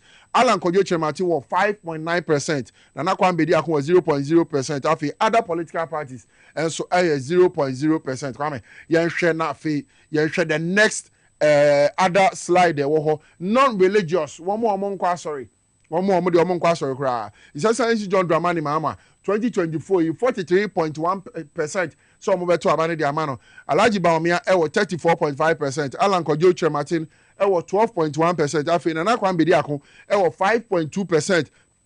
Other political parties 5.1%. Kwame yentwas na fe yenhwe wo hwe ensesaye aba 2020 and 2024 religious way nsumodia na Excellency John Dramani Mahama were increasing the vote with Christian mu by 9.6%. 8.5% Islam, 0.0% traditional for the baby omujina no one omujina omo support in Excellency John Dramani Mahama. 29.4% other religions omo beto aba and I said omo beto aba Excellency John Dramani Mahama and 8.6% religious bodies other religious non-religious bodies woman so ma ba omo beto no Excellency John Dramani Mahama increasing the vote by 8.6%. Afi Alhaji Bawumia elusu 14.1% among Christians, 11.1% among Islam, 10.0% among the traditional religions, 35.3% among other religious bodies, and then 20.7% among non-religious groups as compared to Nana Dankwa Akufo-Addo's vote in the year 2020 elections. Kwame, it is a share analysis and a post here asamba na kyerɛ pefee sɛ aba biara a His Excellency John Dramani Mahama enyan efi mmarima hɔ efi mmaa hɔ efi Christians Islam traditional non-religious other groups nyinaa no wa appreciate the vote wɔ hɔ whilst His Excellency Alhaji Bawumia vote bi a Nana Dankwa Akufo-Addo nya in the year 2020 no ne deɛ no ɛso ate aba fam yie paa nti Kwame in the year 2020 sɛdeɛ abatoɔ kɔɔ so ɛwɔ mmaa ne asɔrensɔre mu na afei yɛde hwehwɛ wɔn adwenkyerɛ anaa sɛdeɛ wɔn pɛ sɛ wɔn nto wɔn aba 2024 yi a ɛno ana yɛde aba bɛdom atiefoɔ ne ahwɛfoɔ nyinaa ɛwɔ DwaboAse tonton sansan dwumadie nso ɛna anɔpa yi so. Alright, meda se obrempɔn ɛne analysis a wɔde abrɛ ne sɛdeɛ wohwɛ amanfoɔ hwɛ pɛtɛtakra mu titiri ɛyɛ global info analytics ɔmo hwɛ pɛtɛtakra mu sɛdeɛ amanfoɔ adwen esi ɔmo bɔɔso mu ekuo ahodoɔ no mekura deɛ baabi a ɛmo nwanwa ne ayi wɔn a ɔmo bosom yi na wɔn a ɔmo frɛ nananom yi because nansi ya Bawumia ebawura ɔmo fie no baako na kamedwe nse betumi asesa no makakra onenso ohwa President Mahama agye hɔ no afa Christopher so mo wagye hɔ no afa Muslimi so mo wagye hɔ no afa ɛna man ne memma no so hwɛ voting intention a ehu paa because memma no dodoɔ na nansi ya banking and financial crisis wɔn mo hwere wɔn nyumo memma ne kɔba it is one masikasam anwe ne se abɛdɛ no met etu adu akyi so meto ama o eti ɛno na akɔfa we ya ba na metete sɛ MPP for akɔyɛ poll bi a ɔmo kyerɛ sɛ Bawumia di nkunim by 41 point something but ɔmo yɛ poll ni wie ndrɛ so wodi sɛ ɔmo afa President Mahama ɛma wonya ama can you imagine when we yɛ poll okay ti Bawumia wɔ contest against wine Bawumia ne wine na ɛpre ɔmo ayɛ poll yɛde Bawumia figure nkwa na aba mete sɛ asasefoɔ na ɛyɛ saa deɛ no Bawumia nkwa figure ne yɛde ato hɔ ɛna President Mahama ma no deɛ ɔma amfa ama tale jandam na dɔso ɛtoro ne nada no adɔso abusuafoɔ mom yɛhwɛ saa deɛ wei na yɛmfi yɛni o ma mom yɛnkata yɛni o ɛnyɛ nkyene ɛne mmako ne ɛfidie bi a yɛde bɛba bɛsisi yɛakwan bi so a yɛyɛ sɛ yɛyɛ ɛne yɛbɛtena ama wei adaada yɛi ameɛde ɔman na kɔɔ sɛ yɛ mu o dwene ho yɛde tonton sansan no toa paa hwi ma no yɛyɛ ma ya ɛyɛ o ɛnyɛ o yɛyɛ ne ɛwɔ mu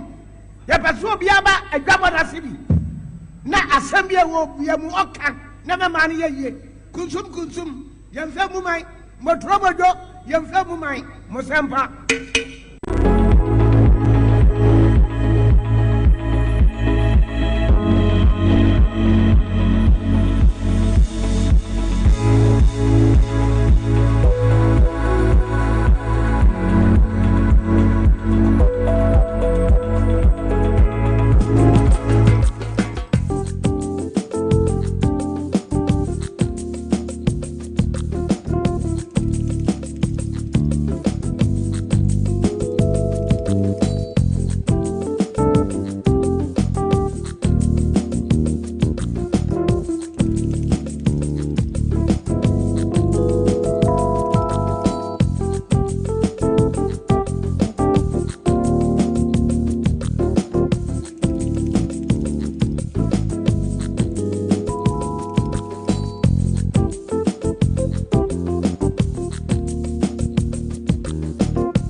sun, seen brighter days.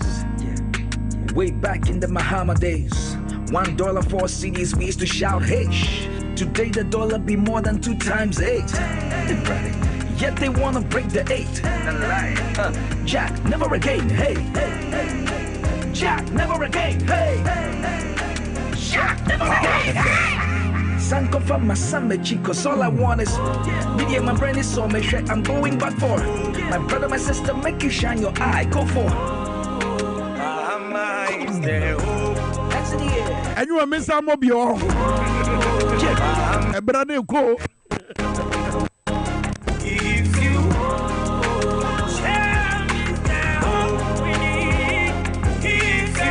okay, one time I signed the assignment. You go. Power the fan.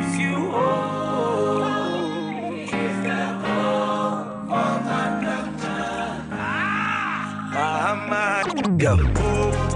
Yeah. If you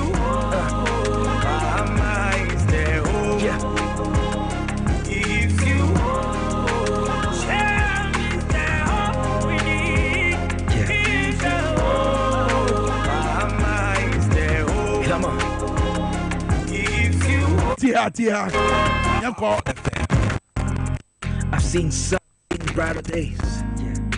Way back in the Mahama days, $1 for CDs, we used to shout, hey. Today the dollar be more than 2 times 8. Yet they wanna break the 8. Jack, never again, hey. Jack, never again, hey. Jack, never again, hey. Son, come from my son, my chicos. All I want is media, my brain is so make sure I'm going back for. My brother, my sister, make you shine your eye, go for. At the NDC to Abapa by Benyanti. I don't know what UTS Sabre. Benyanti, I cover at Yama NDC to Abapa and you know. Yaya Benyanti, oh, Agosia. Yaya Benyanti. One another nature rap on the sano. What do you say? I know the 8 in the Agrosano. 8. Or say Mahama pencil. Now CD to dollar, age in 4 cities. Almost almost person break it. Hey. What do you say? Anyway, but also for you can see a brand new. You got the one crater anymore. Yeah, come Kwame, Mamma Twasso, na Ghanaian Times, and I had the air chassis far. Alexander, after your marking, Nymphony Edda crater, and has say, they said the opera say to then run the Supreme Court ruling. What the eba yano ena nano pay Ghanaian Times so whatever be at your bar yenina ya said that enra the court so Supreme Court no or say the speaker ye no unconstitutional ya just we no emfa emra committee speaker wa both speaker sem na guasa bre wa ma ho kwan say mpanifo makoma nan ya wo nkonya bedam pan no say one sign enkonkoto wo dwumadie eso ebio na no kwakra di feto so dumiensa apenyo markets edi atudwo eche said the enra Supreme Court ye no ye democracy ena adinkunim kabima minka bia mamuo ena aye atwuma nensem no GF bia manyoko no so electoral commission kire se Roman father o ma disqualify no nti GF bia manyoko ma disqualify afi eye abato no emunanso so no ballot paper no so no said the tie no a pepe ena tie bia ni hono mo a asesa Ghanaian Times nsemo a wode eba ye no ba omianso kire se efi December 1st ekono National Health Insurance be cover free dialysis wo man emu treatment no enti ho nsem oye we no so no the CD to dollar number 10 cities we don't famra 10 pe eno an ye hwe yen to aso na Daily Graphic double crata no Supreme Court nsem na no so saa wo se court abo speaker asem no agua MPC 4 no said the wo ekoso a akwakoto a wo ndwumadi eso GF amanyoko no de no so wo de aba na afen so ba se ha say ya why Youth Employment Agency wo mo ene eku ahodo ba mienu Fisheries Commission no akawontoma abomu a wo ba be traini adehye ye mabunu wo man emo se de be ya won so obenya atwuma aye enti Daily Graphic de a na no pay wo de ba ya eno no yemfa Daily Post ento aso na Daily Post na no pay ufa animu ha kese pa yewura Ibrahim Mahama ni foni eda ha sei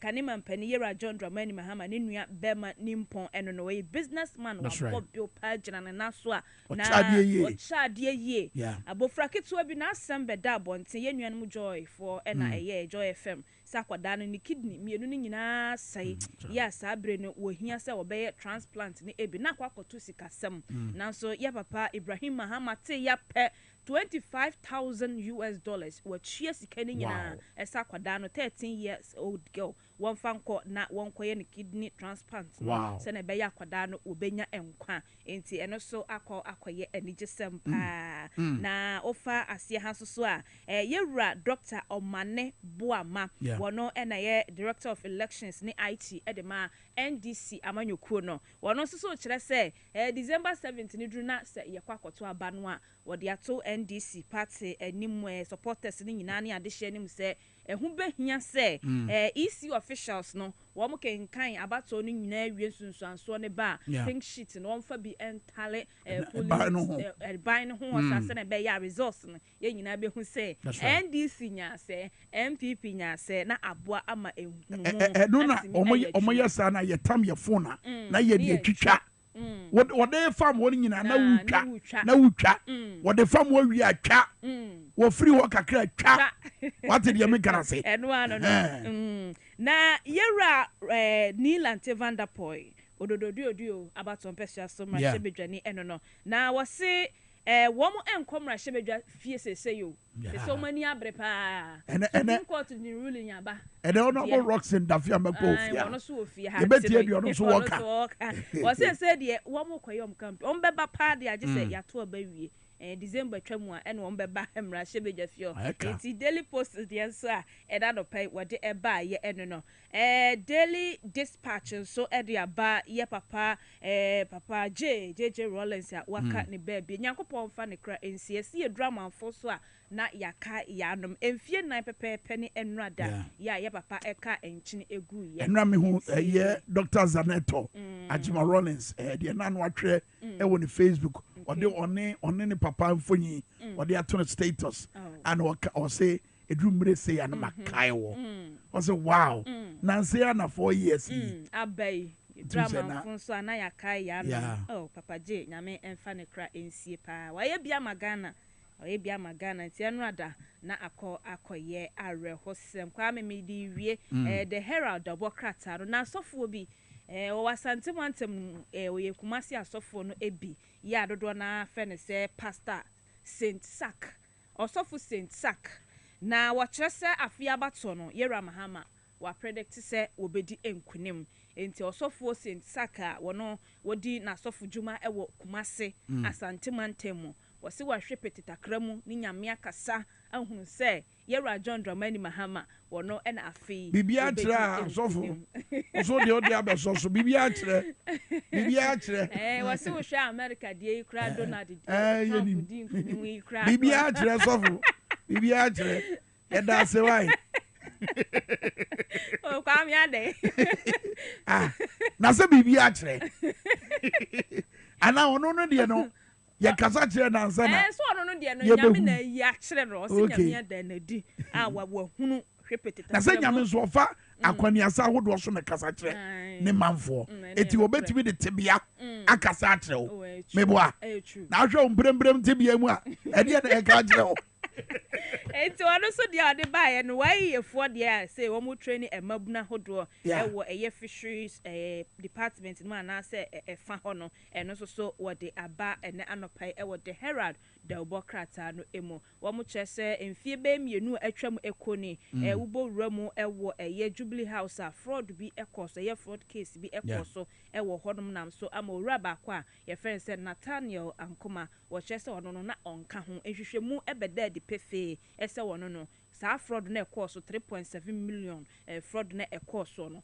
wono no ne ho so sabrobe no enya de a woka ho binti the Herald Dobokrata nso nsem a ena no pay wode ebaaye eno no Kwame all right ma bo ne papa why adie me de si abono otwa pa wo se meduonu akoso adie ba kwa ye e wo dwumadie isu woni se ye 10,000 it at exactly 8:40 so in 20 minutes ye ba be cho bi 1,000 Enkanis got 10 million. Enkanis got 10 million and then 2,000 yema. Okay. Also 20 million any dema.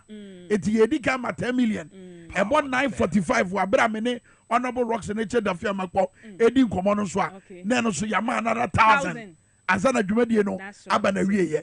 Eti minim de enti awote wa wo hwe manim a wa ye kom wa bra wo akwanya so betima dial star 274 hash.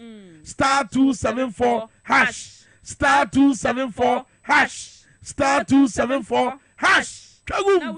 With them Sikani Audia. Thank you. That's a man out there in Cano. Sorry for the Cassia Bray. To a Bapanumuni, Benianti, cover Wayani. Let's talk education consult. Get Madam Time Bomb Bedding come on. Star 274 hash. Dialysis here. But let me just remind you that this year we're excited to announce the upcoming Maribo Festival 2024. And this is organized by the Tem Awurana Council in Greater Accra, which is going to take place from the October 26th to November 16, 2024. We're expecting an event greater turnout than last year, allowing more people to experience the vibrant traditions and heritage of Tem Kotokoli people. And the folks organizing this event are committed to showcasing the rich culture, greatly enhance the festival's visibility and success, as well as attracting distinguished audience, including the soon-to-be President of the Republic of Ghana again, former President John Dramani Mahama. Traditional leaders will be at this event. Political reps will be here. Youth groups, community members. And trust me, on the 14th of November, it will be the Tem Aliyah Kozo, which is the Miss Tem Grand Finale. And then on the 16th of November is a Grand Deba at the Medina AstroTurf. So don't miss out on this grandiose event. The Maribo Festival 2024. Maribo Festival Accra 2024. Where Aya Foshekasia Yadebra Muntikotokoli Fuamu Ghana Hangina, where your Munina Mafa show. Jumedia Yataya Bafi, the idea, a ten gray, a titru for the Baba Jumedia Nase. For President, I was President John Dramani Mahama, Baba Jumedia Yase. Traditional leaders and penny forward, Baba Jumedia Yase. Political party and Namonsi forward, Baba Jumedia Yase. Mabuna Kuam penny for Baba Jumedia Yase. Like I said, November, Bosomi at Tosu do 9. More than 2 times 8. Tem Aliyah Kozo, yet I am from Miss Tem Grand Finale. Yeah, man, do my warfare, and your munim dear Baba Betre. Now you see a kind of your bedding with him. And the 16th November, you both got Cassia Pa, our Medina, Astrotel Park. Make you shine your eye, go for it. Did you make any assassin every October 26th, Ecosi, November 16th? Nina Monami Casa, November, Bosumi Musudia, and what the party through what Class House Electronics. If you had that tune to me and Nam Kwaswa Ebe, Sadan Uba would a Class House Electronics, Nesutobia, Adibia Betobia, Yabacha, dear.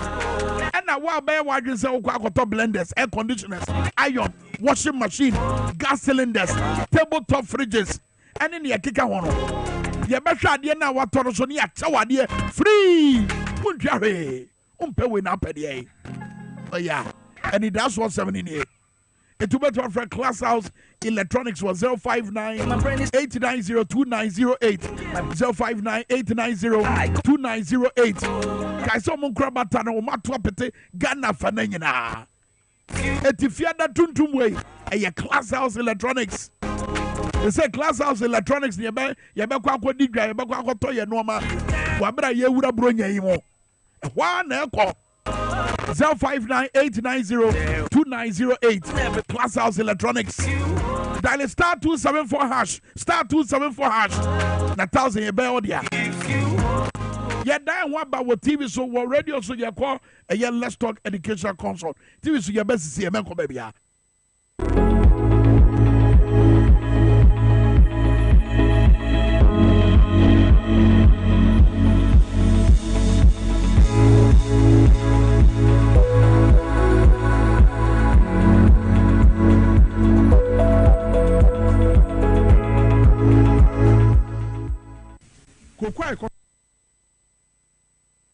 kɔtɔn mfasoɔ no yɛni ndc pɛn so auditor general the report aba sɛ koko a yɛkɔtɔn yɛ no mfasoɔ a yɛnyaeɛ from 2013 to 2016 yɛte sika no mu 28.9 million Ghana cedis approximately 29 million 290 billion cedis ɛde to hɔ sɛ yɛmfa nyɛ pension scheme ɛmfa ma koko akuafoɔ na nya adwen papa a aban bɛɛ na ɛbɛyɛ sɛ ebio yɛsan yɛ deɛ frɛ no cocoa stabilization fund sɛ da biara ɛkɔ amansan dwom a yɛ na cocoa bo bi wɔ ha na ɛkɔ soro bi wɔ ha na ɛso ate sɛ da bi duru ne yɛkɔka kyerɛ akuafoɔ sɛ cocoa no so ate nti yɛbɛte cocoa boɔ so a sɛnea ne akuafoɔ no ani ne yie enti sɛ nnɛ sɛ boɔ no yɛ a yɛmmɔ fotoɔ na yɛmfa sika no bi ntum ɛmfa nyɛ investment ɛma akuafoɔ no ɛda bi duru na sɛ so te aburokyerɛ a na yɛyɛ mmerɛ mu deɛ yɛafa yɛ sika no de asɔ so ama yɛkuafoɔ sɛ bɛyɛ a yɛkuafoɔ ho nyɛ dɛ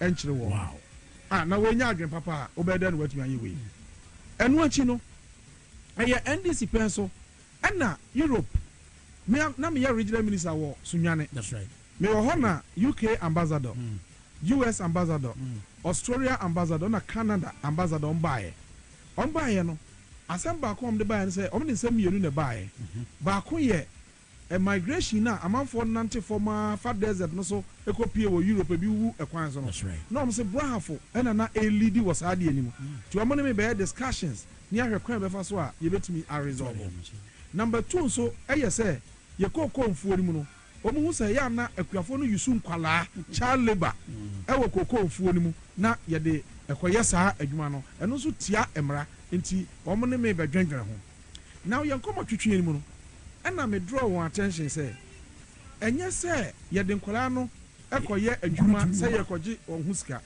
na sɛbe mema wɔ me ba meyɛ kokoo kuani me dɔ me ba no ba me te mafuom makura no wɔ me kokoo ni mu a me ne me yere ne me ma no ɛna te hɔ sukuu biara ni area hɔ gye sɛ akora no nyini a obɛtumi anante bɛɛ sɛ kwansi mmiɛnsa ɛna akɔ nearby school na mekɔ afuom no sɛ megye akora no nko a wɔ akora no biribi to na mɛyɛ dɛn masi ho kwan enti mekɔ afuom gye sɛ mede akora no di m'akyi akora nso kɔ na kokoo no wate pod no koraa te atɔ fam na ɛti mirika kɔ na ɛne fɛ na wadi akyire baabi a meboa no no wakɔfa bi abɛto a ɛno ntumi constitute child labor in fact meka kyerɛ m sɛ yɛbɔ bɔɔl a players ne ba no ɔmoma no adi ɔm akyi no a bɔɔl no kɔ nkyɛ ɔmokɔkye no no ɛno nso yɛ child labor anaa good question ɔmo se daabi then cocoa board foɔ ɛma mefrɛ cocoa board panyin CEO Dr. Opuni Sabre no ɛna so Eric yɛasɔfo dada na deɛ yɛayɛ ni nti ansa na me no mbɛka na ma gye saa information ɔsɛ deɛ ɔmo ayɛ ni deɛ ɔmo yɛ ne sɛ baabi biara a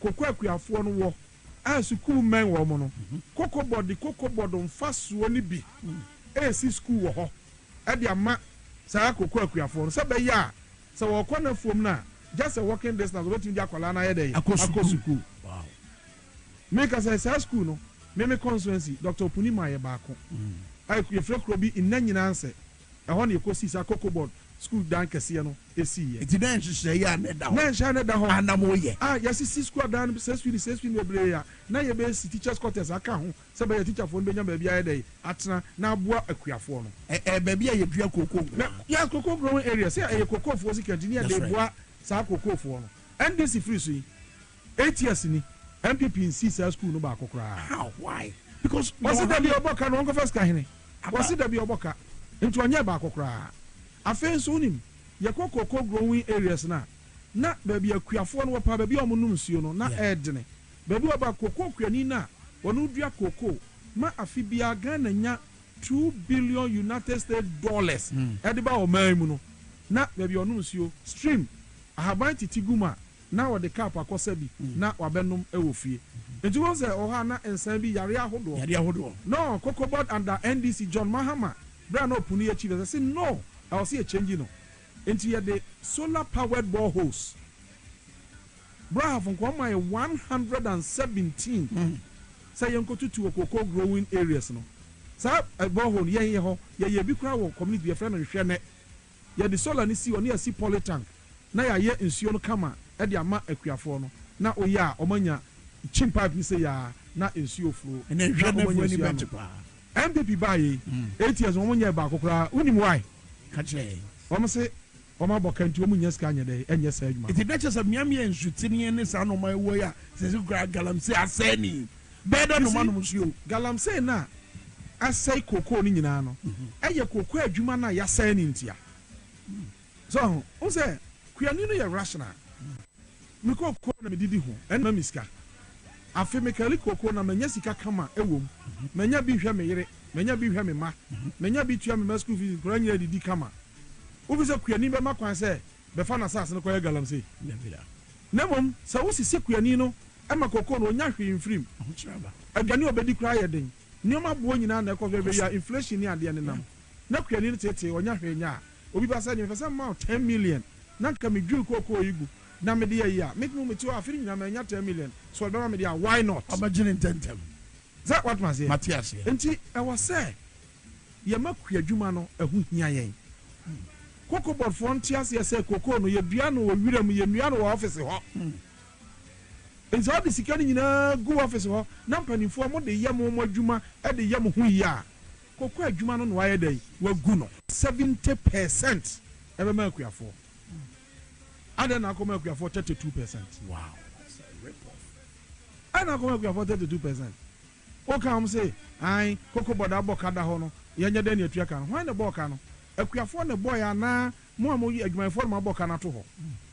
We are Coco Wajuma 2020. I have 2021. Yeah.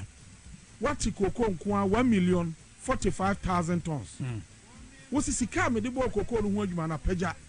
1.7 billion, 17 trillion office expenditure and office. Nya dia di koko bia yo. Die mu din wa office. 17 trillion. Yes, okay. Some of them 1 million ti bia 1 million inti ene ma ne ba sa. Yeah. Okay, 2022. Now koko no swati. About 683,000. A free 1,045,000 no. Yeah. About 683,000 tons. Yeah. Now office Sikana Woodie no. Eswante. Now Pejako 2.5 billion. Wow. 25 trillion. Now Coco no swati 2023. About 655,000. Now Sika Woodie no office no. Office expenditure no. Eswante. Now Pejako 3.4 billion. 34 trillion. And this are invest relationship with. How would you unbundle it? How would you explain? Invest relationship, Papa. It's way no quite bad so that you bet me ye more free. In fact, idea was say a dika and say, Yan na cocoa board, a year dia, a crafontin ya DC ho. Yeah. Omehema cocoa, you man in ye. Yadi share Mozano, 2017, Omaboka. 2017, Omboka 395 million Ghana cedis. 2018, Omboka 78.2 million Ghana cedis. 2019 Omboka 326 million Ghana cedis. 2020 Omboka 420.6 million Ghana cedis. 2021 na yesi Ghana atiko kwa YNTB da eye 1,045,000 no. Ghana sa boka 2.4 billion Ghana cedis. 2022 ye boka 3.3 billion Ghana cedis. 2023 afedi abane say wenya mfaso 2.3 billion. Ani yesi mfaso ansio Coco board car de ya tu aheda entu tu ya kan heda de a yenya mfaso na wo papa company e na de ahye obi nsa e na aboka za Kwame nka betan ho ma mfie nso wa boka sa no asan be ka tro se efie na to so nwotwere me san boka na wo de hwe no da bi enti ade a wo se edika ne se ye changing penifo na hwe so no so wonya change wo na new face eba na o me band ya kuma pass ya besoma kuafo a I tell you say Coco adwuma de san ye in fact sorry ya change no yeah e kwa be fa so be change wo say ye di kokromoti be to abatia MPP mete wanna say but sabra ye ka say no Coco akuafo ni bia meni o madi nkomo pay a o madwen mu ye o ntanta over the relevance of Coco board e bi kra cha say ye here Coco board kra in fact omudika because otiko say bra be boa me ma menye madwuma na adwuma na ye be boa mo na fe di wono abese na you are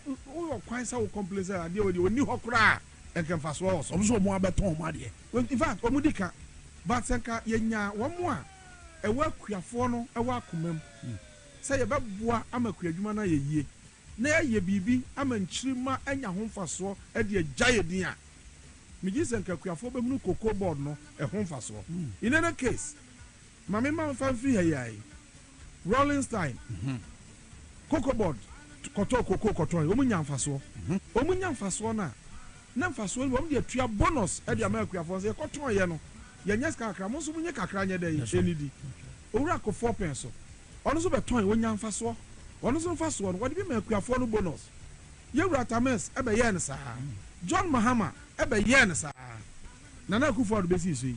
Ontua bonus wan si di kura maku ani bi ada. Na just nana ne ba omia mo bai na ye hunu we. Wa mo bai ye no.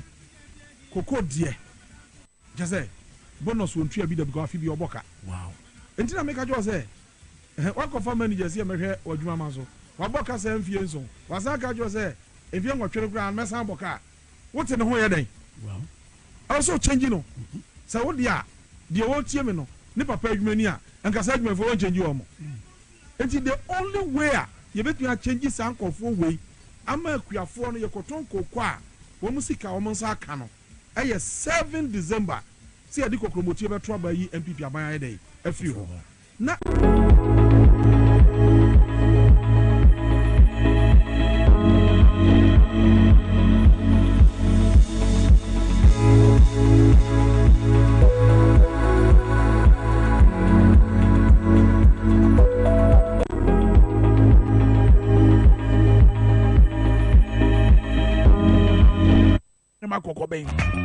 Oman na nya trasia no to said ya mekan no ene honorable Roxanne Kwame Eche Dafia Mekpo, the good member of parliament for the good people of South Dai constituency where ya ni, and in fact said ya winim e mere bi obeka se bia no said you si dan ne kasa edie no bibia da di pefese oman yi eda na koma so ene ba bia ya dru no e simple nra kwato pon ede atemu obi ebeto abonten atemu no nzuzu anso no ene de yemfa ne sen ede nzuzu anso ne benya wo mrase bedwafie adwuma yo eso ena feso wo sedi amanfo etimi di o madwen buye eka se sen na court no bekono ede ne kafa yegidi a ye wowo eye yaseni bia eho eno ne nkomo ye ba bedi ne wabra ahokyere ho nsɛm no so yɛde atratoɔ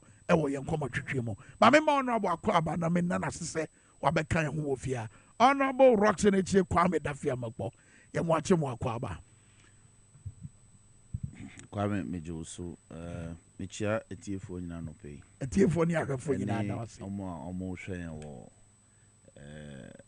wɔ internet ne TV XYZ ma me nsan fa akwenya enchia entunchia mane me peso asofo ewo peki parliament befe na tongo weekend nyambo a ebedi ya fasha e friend bizan weekend we and I see about peki for any being for mu fi hohoi omo ye nuanom nti omo wa fasha ba kwa omo wow nti afi we yebekọ akodi wo hohoi okay na host last year any host year o piki this year hohoi for na be host nti ehwe nim say omo fi yempote mu no obia bebe fie hohoi efo amewu baby amewu efo wala me nim amewu bia nim efo wala nyo chepo ne hono amewu di omo say this year obewu no as in like abano wonya ninkunim ye say obetena nkwan ho but abano ebewu amano ya bompai no kre ya bompai ana wo form ho ya bompai da wo so e wo mpeso so wo na wo form o kwa me se me de onim se wo de mi ana wo de asem mo fire wo de mi ana wo de asem be ma tintin gram enti MPP DC ni de ono ya nchine kura wa yire wow MPP no DC na woba on the contest afibia DC for now contest because I say most of the constituencies in the Volta region DC is no a strategy be a na but they give them resources say DC is no they have resources so they have money to spend but that strategy never say you will sika you betimi dia ye no ma no e ya never more oh omo me boka but So the strategy does not work. It doesn't work. Okay. Very well. Okay, yamra yam common so abra ugu so wo dan kofo ase. And weekend win so ye hwe ni mu say woni ye nyina na be kona afasha ni akodi why. Mati. See ye nyina be baby. Aye, Mati. Me tunchi afro mu nyina. Anyway, me won said the course wo Supreme Court in Rano. And then my show with me now. Where you will be a very lively person. And over studio, where very moody. A Supreme Court ruling, you know, and na atone agreement tanta, and no namwa moto, and no namwa ye basana, diade.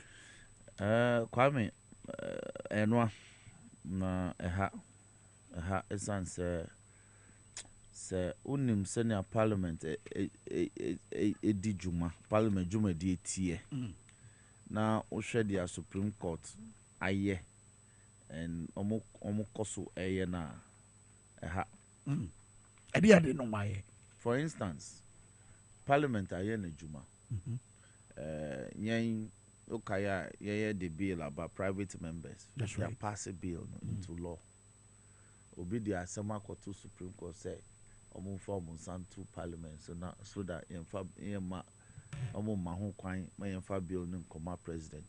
Constitution doesn't say that. Supreme Court aja asem not now so since March. Omo hwenka bill ayen pass ya e pese ye mra ye juma okrum ha no. Parliament en hyehyemra. Supreme Court en hyehyemra. O camera na ye de Ginet sie wo trumu ni oba aware no. The case was Supreme Court. Wow. It's in abeyance. They are not hearing it expeditiously.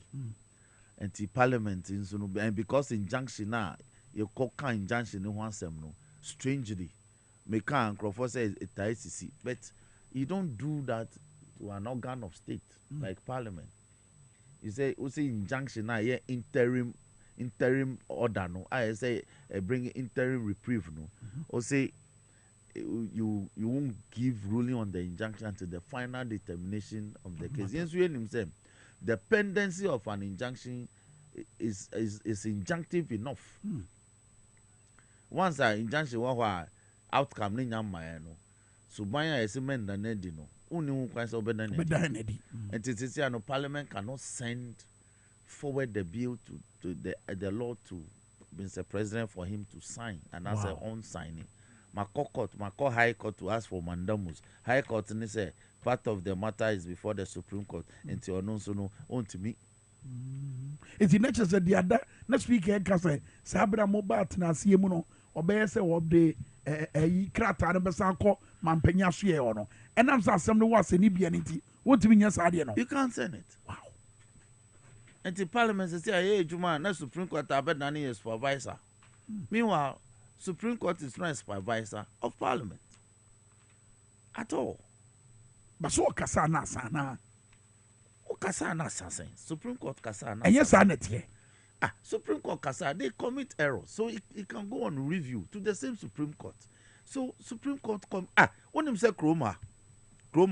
Onim denti a binum Bafo Akoto memorial wine lectures. Are you aware?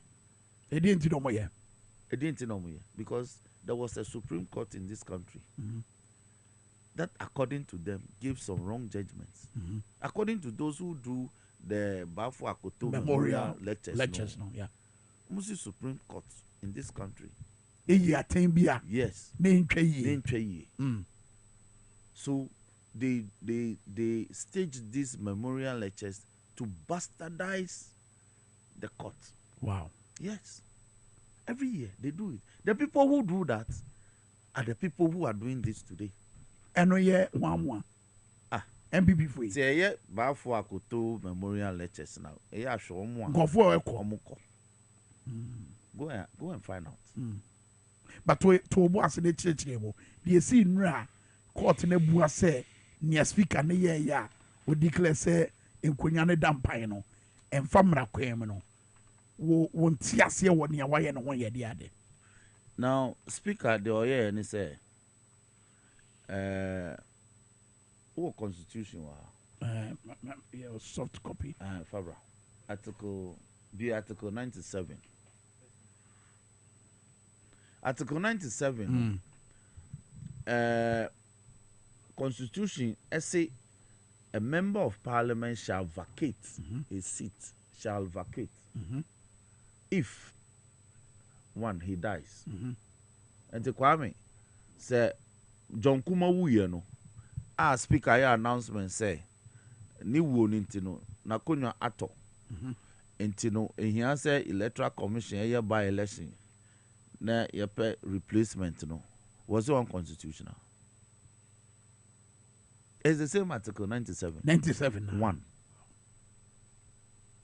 Also, when a member dies, and your speaker's announcement, no, and a vacation of seat, no. Hold on, the speaker, you know, nay announcement, nay ruling, a announcement. Speaker only announces that there's a vacation of seat because ABCD has happened. You understand? Speaker say, once we a city member of parliament, we can file it with the electoral commission. We few party, I can file it with the electoral commission. All right? Say, a person running as an independent candidate, okay, different colors, different symbol, apart from party now, do about parliament. You have vacated your seat. That's what Speaker said. So it's not Speaker's announcement that caused the event. It is the event. It is also Speaker's announcement that you're unconstitutional. Then so it's the MP who are. How is that to be announced? Who will announce it? Why? Who will write to the electoral commission? Constitution says Speaker must inform the electoral commission that there's a vacant seat, there's a vacancy in parliament. Why never announce? Also, yes, is unconstitutional. I know you speak Najuma. Yes. But your year in the name you're working.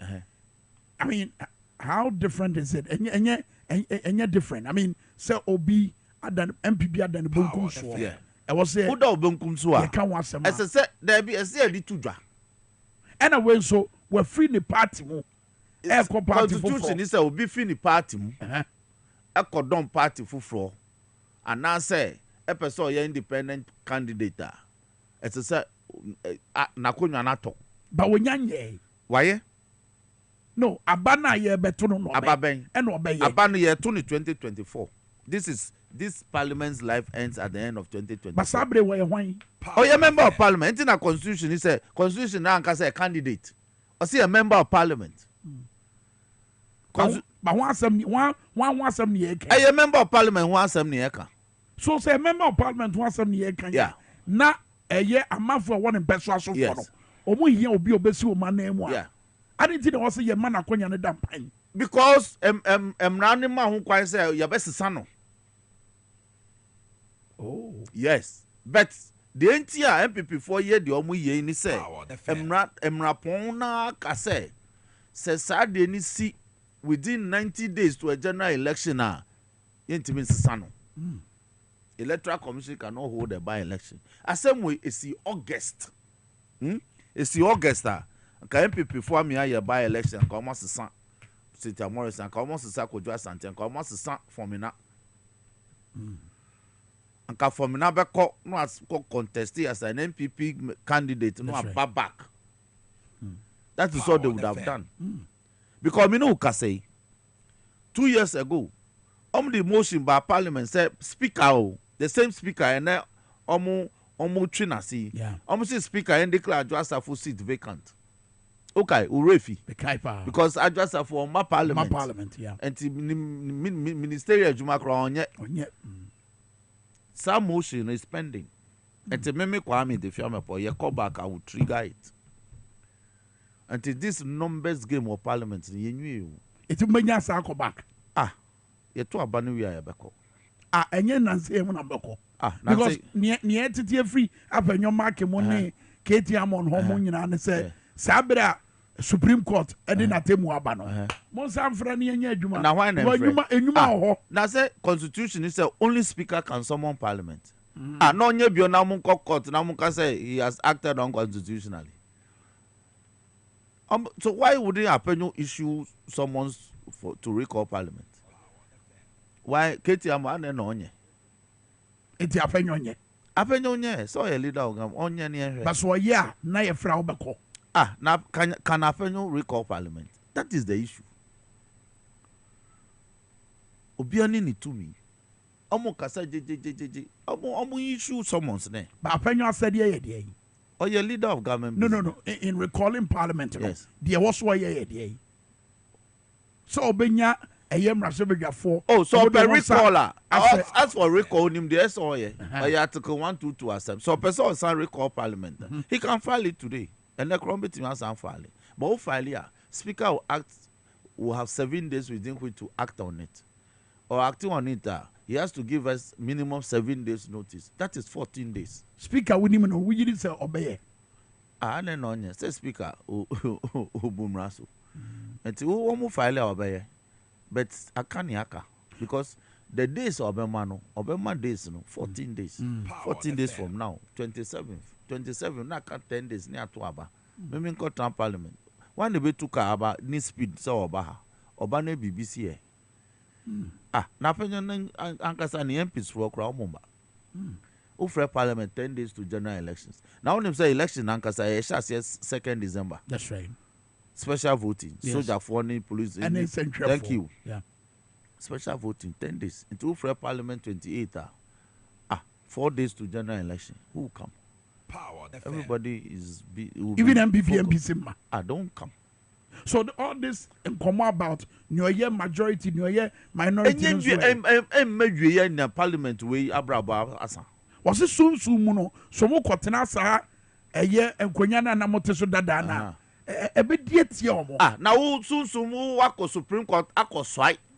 Your affidavit before the Supreme Court say the minority has now become majority.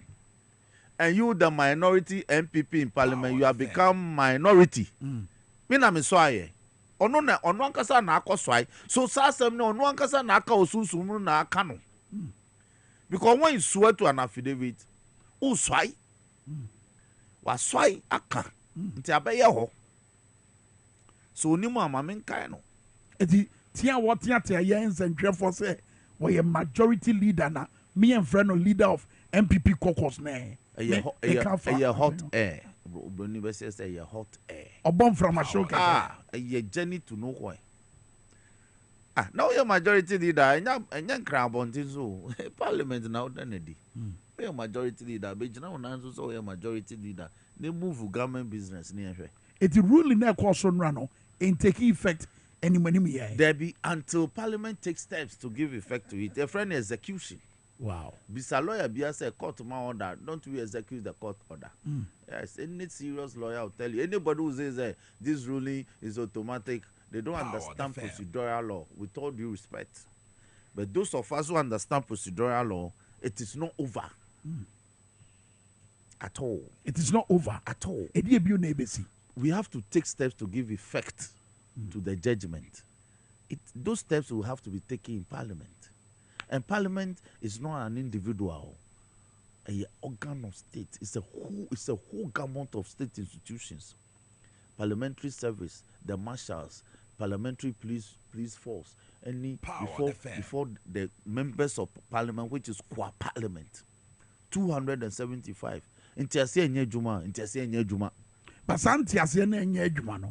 Katie Yamon, remember what year is here. When your video no ready, Katie, and say me take Katie Yamon, son of me. Okay, your can say, send your speaker yen and norma. Ne said ye, was he to a year court and some eguano. And just one more, ye marapon. Now Katie Yamon, so your lawyer. Say Obi mu court Obi mu fa court order nyejuma. So nim the oil. So nim the oil so oil. And your radio so now we can on file contempt ne. Say Obi book court nim tia. Oh you file court. Ada was threatening say go be. Non file here. What stops it? Me say my court me ko. E check ra me ko. Masem da ho na check ra masem da ho. E big great threatening so be impeach speaker. So they should bring it on. Yeah, John. Power. The impeachment of speaker. I'm family. Who te abonte na udwa wenuma? Eyanumdwa. Oh, onumdwa. Now bra parliament won't be in parliament. Other paper na me dey abey. Kind other paper no. Okay. Other paper. We in the first session of the Parliament. Date in the 22nd October 2024. Speaker Ajeni House 22nd October sini die no. Se na okay. We kai pa. Oka say oni korum of debate the key decisions. And also ni manya dey minority for beba. This was pursuant to business say kind business wo ho say anke for that day from here. Okay. Or say second reading of bills. Thank you. Ghana Boundary Commission Bill 2023. Thank you. Social Protection Bill 2023. Thank you. Third reading of bills. Environmental Protection Bill 2024. To be done by who and who and who? To be done no me any Ubehum ministers. Okay, these are the notices. Yes. And it kind free Okay. Presentation of papers. Other paper na other paper. Presentation and first reading of bills. Maka pre-tertiary education amendment bill 2024. Education minister na beba be sadi way. And a free secondary education bill 2024. And so normal share we say education minister. Apenyo mark here money work out. Or what business I see here no. Apenyo mark is a money or money work out. Until they kind. Interesting. Ghana Book Development Council Bill 2024. Education Minister. Thank you. Or your money work out. Wow. It's a business way and wow. And University of Sports for Development Boteman Bill 2024. And also Education Minister. Thank you. Yeah, and also Apenyo Wamanan Transit or money work out. Ghana Chartered Institute of Procurement and Supply Bill 2024. Education Minister. Or money work out. College of Applied Arts, Science and Technology Bill 2024. Education Minister. Or money work out. And kind of do one. Okay, where's your University for Development Studies Bill 2024. Education Minister. Or money work out. And who education minister who work these businesses before Parliament? Who lead us say walk out. You listen to him and walk out. Then you go to the media and blame say NDC for na my Juman Kosoa or Parliament. Oh, but sada namote dom kesi afano. Debbie. The day yeah recall. Okay, recall no. Wait, Debbie. Namonte majority side. They walked out because they disagree with speaker on some issue. So they walked out. They walked out. We business our mind with our parliament leader of government business Apenyo marking. These are the things we see in here and see in the case of flag bearer President Mahama, yes, was in Kano Baba, yes, Council of State in Penny for Nasebedja for Muna Betinasina, Matwatwa. I know they bet me. I'm a leader, Abakasa. Emi as a former president, Krako Kasa. Na Council of State, only Momo call speaker. Samokujato, lawyer Samokujato, unim no MPP in Somo. It's a council of elder member, council of elders member. There be council of elders member in the MPP. Wow. Omo free council of state, omo call speaker Gbagbe Hono. They all MPP. Wow. Nya Dudwana. And if una ka unya nso MPP. Awe de hu. Oh, massa. Say ti kroma. No beti kroma dia but e dia na dia na Dudwana MPP. Dudwana MPP. And he said MPP who has some aba our parliament near Kokan. Do you select MPP people, known MPP people from Council of State to go and engage speaker? Is that what you do? Or you are now in Crawford himself Council of State, President who has power to appoint his party people to that council apart from the elected ones. I'm going to say it here in Kwarani Etikroma. Na samo kuja to I didn't say no be catch speaker about MPP. Inti ase be ejuma. Sesa brand dey no kotie speaker so no asem. The fact say as council of state member doesn't detract from the fact that he's more MPP than even Nana Akufo-Addo. Samokuja to. What's that? It's not council of state for no more no. Neni so more man. Is that what you're saying? Yes. In Crawford representing council of state omuko the non-fakra. These are people, we know them. Their affinity to MPP is unquestionably high. Okay. Based on the working it appears that you are not seeing Parliament reconvene and suddenly I got to aba. There be, and but I be had no man hurry. Oh, me a member of Parliament. Parliament, you abra bobe baby, a couple so many fan. Well, you member of Parliament sign a gun and knee. Yes. I would see Ghana for name. Yeah, my South die. Yeah, my buying way in fear 9. And I signed in fear 9. I pay so amount.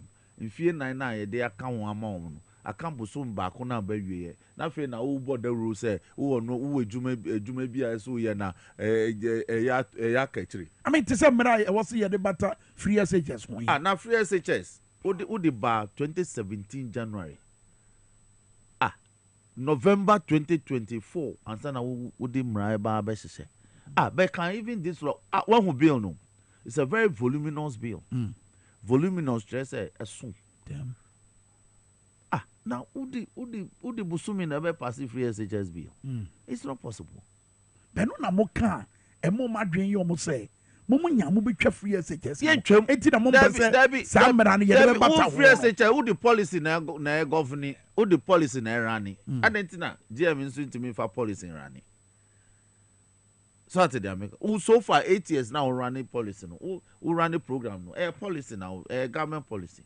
So GM2 can do so with government policy. But Emram ebe bata ho a money tintim. Yes, Emran, but Sika also will spend it. They also will know yet without any hindrance. Me man cockot say Emran and Mata went to stop free SHS. Man, yes, sir. You are doing whatever you want to do about it. And you are near so you encourage you know, you can't but oh yeah. Emran and Chichu. Because you are using it as you are spending on it as a government program. Nobody is stopping you. And the Emran way there. Yes, Bosremka. It's almost here as a matter of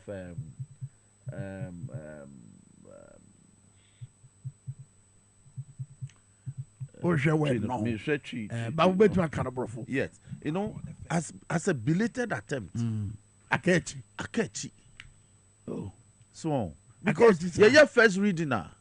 Your first reading now. You better refer my education committee. NABA committee on constitutional legal. Now you call your stakeholder consultation. You must consult all the education CSOs in this country. Within that period, we won't even away now. We busum in Juma. Wow. Yes. By minimum busum in Juma. Because if you don't engage even the tertiary institutions, you tag and those things for them to have an input. Because free SHS anymore, they come to the tertiary. That's right. So all the statutory bodies are operating at tertiary level. You must engage them. Then all the statutory bodies are operating at the secondary level. You must engage them. Even pre-secondary, you must basic school. You must engage them to see how are we going to combine basic and secondary. Can we do that so that who call class 1 you exit at secondary level? BC, you know, me who first of all. Me say. So people will argue, and those things must be factored into the law. And the way Nyamra as a whimsically. Okay, so coming back to the issue, you know. Yeah. Now, Parliament, based on the speaker card the other time, it's a year in Central Phono. Ono no unu said ye kwaso nyina no akwaya se bibia ye de toto mrasebedwe fiase ena Supreme Court no so be epeso ye no ho se me so me fie nie de me woka e de fa de ye kwaso e wo mrasebedwe fie nie meaning so obi apeso ye na dwuma said ye sitie. How do you reconcile it in a situation ye peso obi ye adwuma na Ghana ni bia enya so fa so wa bra entawantawa bia meda e court no any mrasebedwe fie intem Intawa in the aba because so be to me back court or the expert ba or file if you that area 12:40 20 minutes to 1 o'clock. Now by 2 p.m. a whole Supreme Court with 5 judges, justices of the Supreme Court on a Friday afternoon are able to sit, listen to argument, enter judgment by 2 p.m. Kwame, unim send a Supreme Court registry. Abba. Speaker say constitutional crisis be anymore. Any constitutional crisis. It's the Supreme Court that is creating the crisis. because Supreme Court. Yes. We a lawyer. Me a lawyer. I think. Why? Me a lawyer. Supreme Court they create. Yes. That's one you want to baby near the assembly. Yes. But there's a procedure assemble when you are a firm. A procedure by. Procedure and say you file a process expert the assembly but when him. Now there's a motion for injunction. The substantive writ is there. Yanyan survey yampu. No be the expert application about say stay of executioner. Stay of which execution? Which order did the court give? Which order did the court give for which you will be staying? You only stay a court order. You understand? Are you what they did? Does it amount to administrative review, judicial review? You understand? So is that the reason? Can an ex parte application properly be construed to constitute an application for judicial review? Judicial review has to be done on notice to the person who took the decision to come and defend it. You see, but you are saying it should be stayed. In Catchrom say there's nothing like a stay in respect of Speaker's declaration, announcement. What do you say? The announcement has been uttered, it's gone.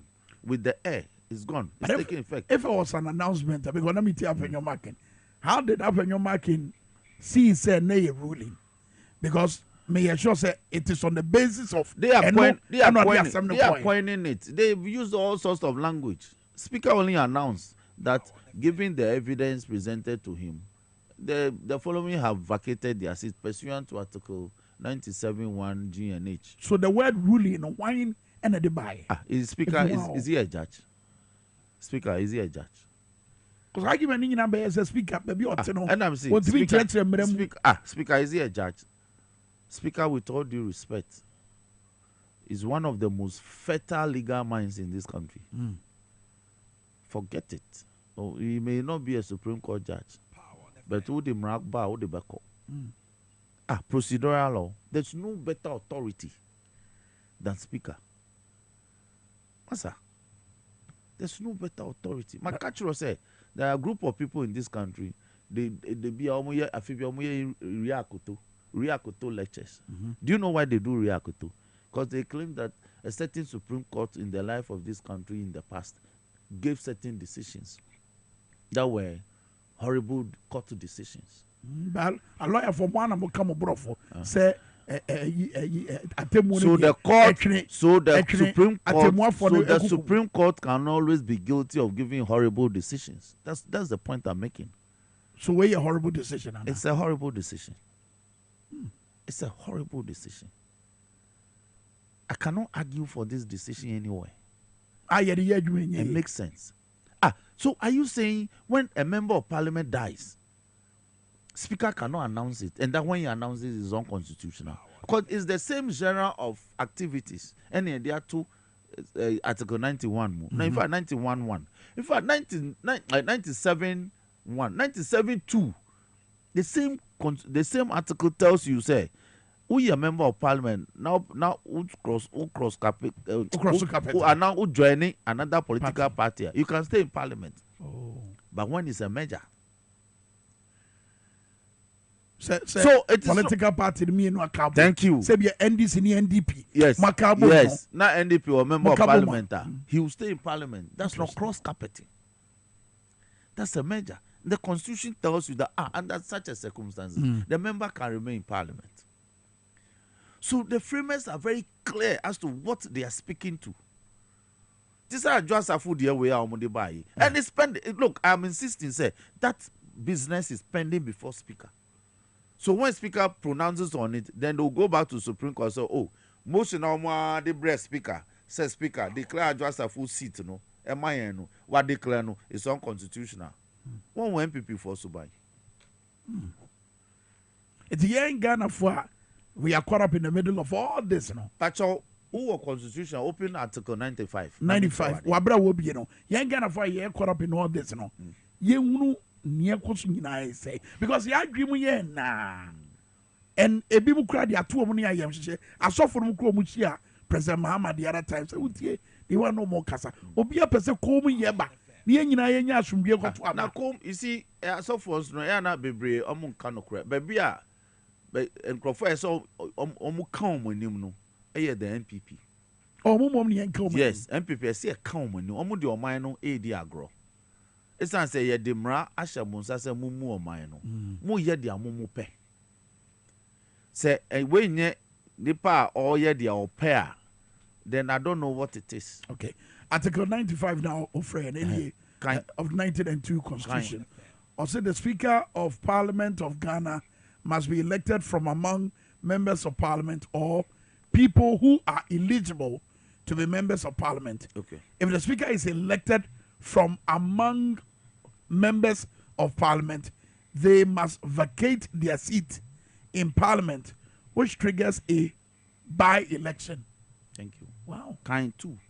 Mami two. And I don't know, sir, if a decision is taken, the Speaker has been elected, so his seat is vacated. Somebody will go to Supreme Court, say, pronouncement says Speaker has vacated his seat. You know, it's unconstitutional. It's the same provision in 97. Kind 95 too. Oya mame. Nada na law baako, brofo baako. Ejiejemu bebre ade. Say a person DwaboAse it me ba. Because we practice what we call the common law jurisdiction. You can always have two opposing views on the same matter. That's the common law. We are not like the civil law. But at least also shower, baby. Thank you. In the interest of Ghana. Thank you. I didn't think that's how you know. People are serving their own interest. And people are, and if you say, it is only in Parliament. It's only in Parliament that political parties who fight for power are permitted by the Constitution to send representatives. So what happens in Parliament is not a joke. It's about partisanship. And the Professor NDC for Monty Asiano, the judiciary is supposed to be functionally independent. These days we see MPP people be appointed, but they say they are functionally independent in TRT. The executive, you can elect an independent president. Yeah. An independent person as president. Yeah. Who appoint his ministers without even using political party. You understand? But in Parliament, the political parties are to participate. So they go there with their political interest. So when they say MPP for NDC for Montiasi, NTDC, we are holding onto our interests and protecting it. And your interest in say, and Naka majority. Majority. Is that your interest? But that's our interest. Are we not looking for power? Majority. When 7th January, if you need to 137, split. The second, in fact, a man is only 2020. A man money by 117. Yeah. Ufa baby, emfa. And I can't say I got a majority size. So okay. Almost all money. Yes. Do you know what Speaker did? Kache. Speaker took a letter from Andrew Esiama, independent member of Parliament, and I say he will do business with NPP. Doing business with NPP doesn't increase their number. Doing business with NPP. So no one juma. Or no one be juma. It is so. Doesn't make him an NPP person. Menti asini. It's so juma. Yeah. And no one number no control. Yes. But MPP for the war. Yes. Thank you. But Speaker, your interpretation said by that, it means he has increased their number. So they are majority. Almost your own body speaker. So hey, we are the best. So they got a chance to elect majority leader. And now we DB no. We DB now be majority no, minority leader no. It was because of that. And a chairman sir continue as majority leader. Even though he had 137 MPP elected members of Parliament, the Speaker made it possible. Because we are peaceful people. We could have said no. It doesn't increase their number. If I associate with you, it doesn't increase your number. But Speaker said, let her now true it has increased their number. So they got a chance to all the benefits about So majority leader, they got it. Chairman of like 85% of committees, omunya vice chairman, omunya caucus leaders, omunya ninyina. But me kind nomenclature speaker you see here. Or from majority group. Yes, but that's a group. That's a caucus. It's all about that. There's no one man caucus. There's no one man group. A group can only be a number. A caucus can only be a number. You understand? So speaker gave it to them, and they have enjoyed it. But at the end, what majority anymore? It's about power. No, it's about power. Everything inside. Occur Supreme Court. One, ni affidavit, no.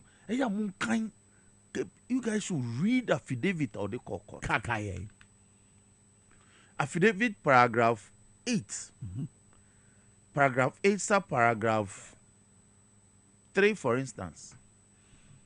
Or see, speaker's decision, if it's allowed to stand, it will hurt their government. 4. Or see, the NPP ruling party, which is in the majority in parliament, they have become minority. And that the NDC minority has become the majority. Paragraph 8 sub 4. And if this is not reversed, it will politically affect their government. The country will become economically ungovernable. They will become unpopular as a government in an election year. Apenyo said all this. I want affidavit before Supreme Court. These are the things Supreme Court was told. He said, what if in paragraph 3, he said what Speaker did in Parliament amounted to a coup d'etat.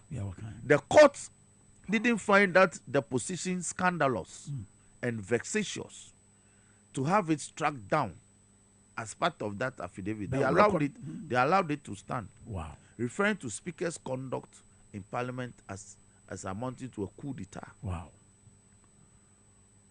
And also Kaka say NDC and the NDC caucus, having become the majority, will conduct what he labeled as parliamentary inquiries, numerous parliamentary inquiries. Into what? Into dubious government deals. Did he use the word? But what would me and Ato Force will be inquiring into? What will be inquiring into dubious government deals? And I see those parliamentary inquiries can lead to chaos. Apenyo Markin said these things in the courts. Wow. And it's our kasa.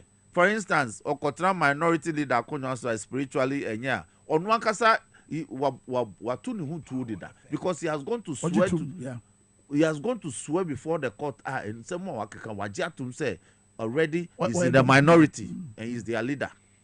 But at some back can affidavit you what can't and say was it say NDC cost what majority now a bit must say yes kasem. Is that the reason to city to dollar yet 17 cities? No, I see the country will become economically ungovernable. That is, they will bring dubious things I won't approve of. That's what it means. Okay, now you say I don't know my city to dollar. Now say almost pay loan. Yeah, me know kase you almost pay 2 loans. 2 loans over 250 million each. It's your yes, yeah, approve it. I didn't try.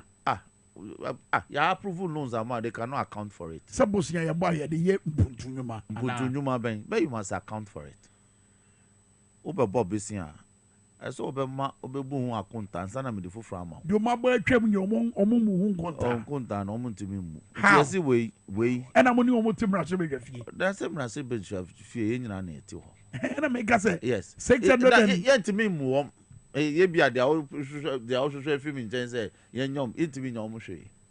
But for now, the abano, they bet me I found say for now, the abano, ain't to. Who approve it? I don't know my almost a bit more minor. Thank you. Economically ungovernable. Some pesca could. Yeah, mom. Omu pesca could. Now that's kind of the mom or moody, the mom or no moody.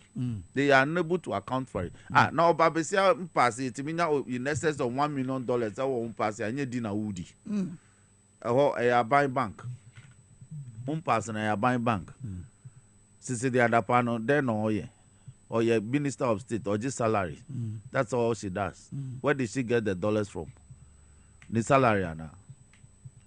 I saw a Bushianom. Is she head of family? Now head of family, no head of family should have head of family account. O point to the say. Me point to say. Sikana ego ni pass ni bebia ebia a shisha bebia yenti mi ehunu. A corruption. A bicycle, a money sika or by parliament cast or the $41 million that got a more on cry. And cry got a more yet one will be. It's a camo ya Juma, Canoe number show. Casano Manu number come. Yabakum. And employ you as I'm that pro. Metiasia, Yabakum. That's some new day. A topmost. It is a massive you feel some betanasia. We will come. Happen you say no more ever come no see will conduct inquiries. So Supreme Court should reverse it. And then so Supreme Court also reversed it. And they have. Yes. But Akaniaka. And also Sebeye Juma. Thank you. Because Sebeye Juma no, Parliament must give effect to it. They be a me use brofu. I say urefi. Give effect to it no naka.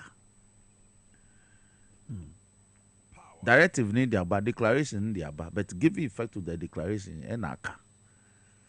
But one man in Juma. Say court to bet much what did you ana? Me 275. And I say nyabeko. Oh, nyani pabako. Na me na baba beche me. Because apenyo ya na need speaker. Speaker man nyejuma. Speaker has no voting rights in parliament. Speaker only vote on kasa on debate on taking decision. He gives effect to what we say. And we will take the decision. And it's by simple majority. It's by simple majority. It's a majority. Majority. It's a matter of record. It's a matter of court record. Apenyo said the NDC is in the majority. So that is the source. And MPP now, majority. Apenyo said the NDC are in the majority. But there's a reversal. But so the reversal must be given effect too. And the majority must vote to give effect to that. Wow. Kwame no make a procedure. What it me? Asem we to try o. Me see adwasa food dey na dey be peaceful. Da be. Anytime I be ko bia. It we expect some obeko. Even after election, the some motion you be move, we vote on it. Adwasa food leave the house. But of what consequence would it be? Yes, reduction in numbers. Until your patron say, apenyo soon about the 3 members now, 2 members now, we want to no. The real if say he has other problems in terms of adjust for Canada or Canada, Japan, any Henry Cote. So his problems are not over. Wakukan tokwa boni. That's what I can't talk. Wakan tokwa boni. How about the manner Omunyine describe speaker? Yes, I'm right. Omashada. And no me I gave it to them. Say Omashada, Omu Jojo speaker, Omu ye speaker, speaker. Wa for we mu nyina pen. Speaker entered Parliament January 1993 as a young man. That is something. And now we're 66. Speaker has been in this house for 31 years. Yeah. Way is water as dark spark. Speaker. Said yes, he didn't any for me. Na penyo. The normal penyo yama speaker yama penyo no. Oh sir. Yes. And no better. Moi. And moi better. Apenyo didn't his rise to political stardom didn't happen by overnight. So people assisted him. He had crisis, and I'm aware people like Speaker intervene to save his political career. No, but he himself says it, and you see, Uko Speaker how now call the chamber now we hear discussion now they were two media more. To say you can't say or call Speaker one Washington na speaker. Is it true? Is it true? For me, it's a big lie. It's a big lie. But you see, you say these things to dirty the image of speaker, to undignify him. Why? You drive to Speaker's Gate, yes wada also won't ase now they are better air aden speaker on that after mo crossing Nyankopon da mo si Nyankopon hata suri on na mo ye campaign kra mo si oda on fire na speaker oye moja ne hunami ono omre on na na uko speaker ho na ese wada enti ubuefu di abetu dwa uko ni nche wo chamber na mo ye discussion na wakoye press conference na wo keka why enti adenti na ese speaker as I welcome you bi me Kwame the film pokran ka won't so could it be true yo or can the other time say I think it's a lie I think it's a big lie because of course speaker he will go there as leadership at least unknown in the ship it's awful said there is an issue you want to go and discuss you go there with your other members of your leadership and normally you would have gone there with members leadership from our side too because in some he's just talking he's become so garrulous so speaker Pablo Akra no abeka so ne Pablo agree things that you discuss in chambers some are confidential matters some is not for the consumption of everybody these things they happen in leadership it's like cabinet meeting uko cabinet no abeka uko cabinet now president besa ayawe ibium so in parliament there are leadership meetings every morning they meet discuss issues things it's only on need to know basis sanka parliament begu but today we hear discussion now they are better we hear discussion now. So how can speaker have trust in you to begin to continue to hold discussions with you there be messages are how about Kwame Minkah everybody for any honorable rocks in nature that fear meko and a member of parliament Emma de was South Die and persuasion message will say Kwame please good morning listening to your interview now with honorable rocks and please ask him if Afenyo said it in his affidavit that if the NDC becomes majority this country will be a political disability. No, he said the NDC having become a majority in parliament, if that is not reversed as a result of speaker's pronouncement, if that is not reversed by the court, the country will become politically ungovernable, economically ungovernable. They will become politically unpopular in an election year. It's in the affidavit. Look for the affidavit in support of the application ex parte. Look for paragraph 8, subparagraph 1, 2, 3, 4, 5. Next is what you to say. Mobile majority no be ada di pefese about 2 years. Yes, or see if yes, that's right. Or see if it continues, we will hold parliamentary inquiries into what? Into dubious government transactions. So he was asking the court to avoid those things. Okay, so the court where does it leave the strength of parliament? Because the other time, Speaker Kabibi said, some member of parliament a peja sem free mrashe fee at the kwase ni bia e toto mrashe no I agree with you. And I'm also guilty with it. I'm also guilty with that because in some for instance, Parliament ashishemra na Supreme Court say mrana ya no portion bi wo ho a debating and dudu intino they are striking it down. Does it make sense? Do I tell the Supreme Court how long it should take them to give their verdict? Yeah, no, you don't. How long in a day? How long they should write their judgment? When you are writing your judgment, I don't ask you. Nobody determines whether you should write a 100-page judgment or a 10-page judgment. A judgment is a judgment. We passed the law. Somebody went to the Supreme Court and said, "Oh no, only when we say a provision where it was introduced at 5:45 and now 5:50 something. By 5:55, no, it's been passed." So, in his opinion, the law was not, that provision was not debated by members long enough. Meanwhile, in Parliament, when a provision is introduced in a bill and there's no controversy, it doesn't generate debate. It's passed. But the Supreme Court continues not to appreciate how Parliament works. It may be so. Supreme Court and as a court, Does anybody tell them how long the judgment should be? That is what they have done to us in Parliament. And do you know what Parliament did? We reintroduced the same thing and passed it. They may not be aware. So that is how to give effect to that.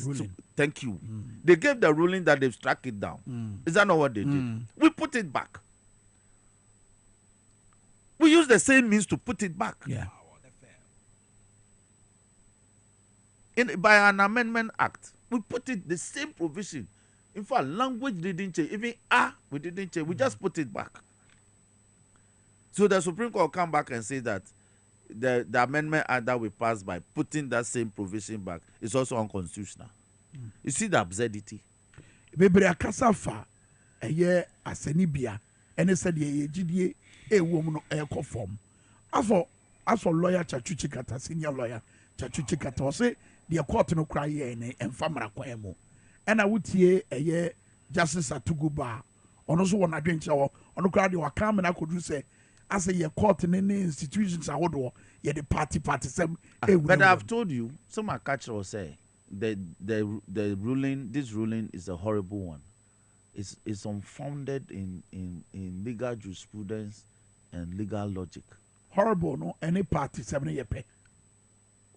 But look, Bakacho will say, do you know how Supreme Court registry works, especially on a Friday afternoon? When you file a process, ex parte, very delegate process, for the registrar to even go and look for the CJ, say will be the ex parte abano. What's that? I have told you, say even the alacrity, the speed with which the matter was handled, it's as if they were sitting and waiting for the process to be filed and let them hear it. To about overwhelmingly, the masses will vote in a manner unhumbida. Omu de bufoni come na to aba. It to aban way. It to normal bebriase. No better. Aban way it to aban ase. So that proper things can be done. Things are not going right. State lands in Yina to Toma, they are cronies in the name of redevelopment. Redevelopment to mean almost if you are buying one, almost they are just like middlemen taking state property and giving it at high premium to other people and cashing in. Do you understand? And now we call police. Only MPP near who can't join the police service. Yeah. And these are things. Yes, in the one scale. We MPP no could just so it's hurting people. So we be a bit more checky. A stop away, even if we haven't voted yet. I stop it then. No, my I will say Makokot, Frema, Chief of Staff. Fremont Paris, and the my instructions say, say state properties, say schools, and assemblies, cars, and normal. So one person auctioneer. Fremont Paris have to be given instructions. Makokot to stop it. The matter is still in court. As a member of the Public Accounts Committee, when I discovered that, I said, at 663, the Procurement Act as amended by Act 914 2016 doesn't permit that. But we're in court. You understand? So it's sad. It boils down to voting. Yes. So when the government is bad, you vote the government out and you bring a new one to clean up the system. And then new one here NDC, obviously, because we NDC. Thank you very much. And then I just say NDC bar near say Yamamo promise, very critical promise back, manifesto promise, oral. Operation recover all loot. The loot, whether tangible or intangible, as we say it in law, whether corporeal or incorporeal, will recover them. And we are no casao. But the end of my year, there be any no casao. So, emphasize, hey, that's the way. John Dramani Mahama or Wabaimono, he sacked his own minister of state who expressed a thought. Hama. Victoria. Pamono for expressing an opinion, an idea. So, perceiving $1 million in my account. Whether she will steal it or she will do business. For saying that to the hearing of others, she was sacked. That's discipline. His own government appointee, Abuga Pele, he prosecuted him successfully and got him jailed. That is instilling discipline amongst the appointees. So we have the track record, Kwame. I won't say more. And some SCC na first sika die sika say sika sharing in ano. We a lawyer, you know, building such cases. Ube here dance die. Kwame dance die no wo. That evidence we. And then you do among the country. Kwame. Ufa Auditor General's report. Abayim, we have referred over 300 people for prosecution to the Attorney General to prosecute them. Adansi ni now Auditor General's report to official source on because they are government appointees. Majority of them government appointees. The appointees of his boss into onye. Better some than pro. Some than those referrals won't die. They will be acted upon soon. Okay. Another rotten swear high sikasema asa konechi. For Professor die or my Ghana sikasem akonechi 30 years and they take that same 30 years and sana ya recover. And this ya ban by a day. A care die so a 2 baby. Kwame, this government has over 80 ministers, and as I see, they have like 85 ministers. They have over 5,000 senior appointees in various government institutions. Say to me, finding over $1 million you can tell how much you find in the bank accounts of a lot of them. If we can recover these monies alone,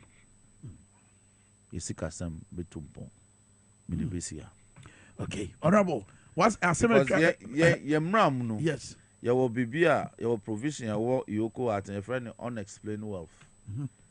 Yes, who is Ska? I should drink baby free buy. Thank you. You know, so you're public servant, you need more salary from so and so period to so and so period. Yeah. Which, if your salary amounts to this, if you cannot explain it, the state will take it back. Yeah. Parliament answer now bekono. Mamema enipa 5 enfre. Me sure say do now questions are more person. Omubisa fact is all important. No problem. The course of Supreme Court. Apenyo marking echa. Yeah. Say NDC nti omo ntimi nya adwuma of parliament no. Eye ntro nukre bi enum. The other people na be trust. The business speaker agi business is it too mu. Speaker etia konyomo ese say ye ho adwuma. He matched his colleagues out. Amasa businesses we were not able to conduct them. And we had to adjourn CND. Your course CND buy last week. He didn't appear in parliament with his troop. Speaker again had to adjourn CND. Okay. It is some Cassia that one I bobo. I don't know honorable Abeche mo actually say NDC no problem no problem no every MPP afano 0208984166 050000257 baby will be a for questions nia opasa wo de tie nia honorable adainedi edi a chair no so wo akwanya ne so obeye me sure say wo ka so for mu bi krabo a wo go chia president Mahama no my worried with the ekoso wo mrasho be fie ne de court ye no bia wo tie wo hwe ya obetimi afra be kadwuma no ho 0208984166 and 050000257 baby will be a bit afraid. Now I'm a catch median first call. Hello, morning.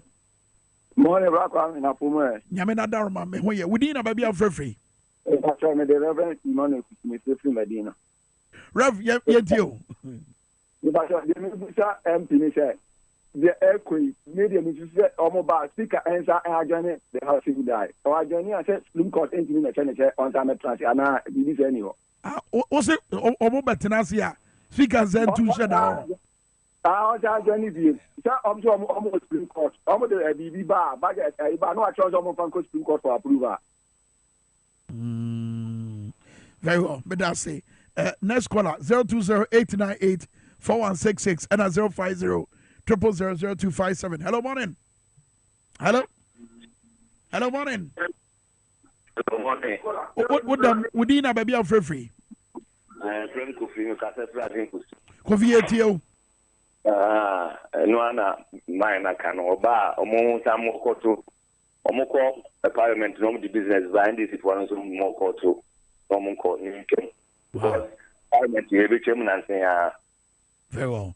But that's a nature say nipa me no ma banyina eta mochi omo say monko so anya de mo ye no 020-898-4166 and 050-000-0257. I mean honorable explanation no atasu mu pa we de manyanti asia ba fe no mahu ni enti apanyo mark mo ani abere we Kofi George message or free life for buy no. Hello morning Woody.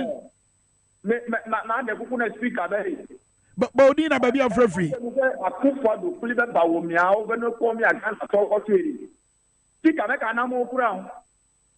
Speaker me ka na mo. Speaker na ku go na ka close parliament ne no ka ko yi the Supreme Court here. Akan mau tare. Nidu ti gogo mau na wa so ko mi na na mi apere aka. Akpe. Oh no say. Or can afwa other previous callers. Okay. Your choir.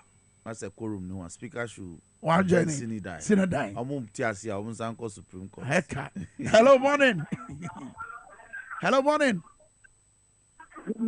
Yeton Kapa, Woody na baby of free. Woody and a baby of free. I'm calling from Tamale. You're calling from Tamale. What's your name, sir? I'm calling from Tamale.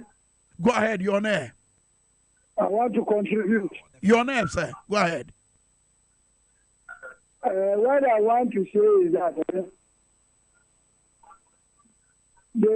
the NDC people should not agree.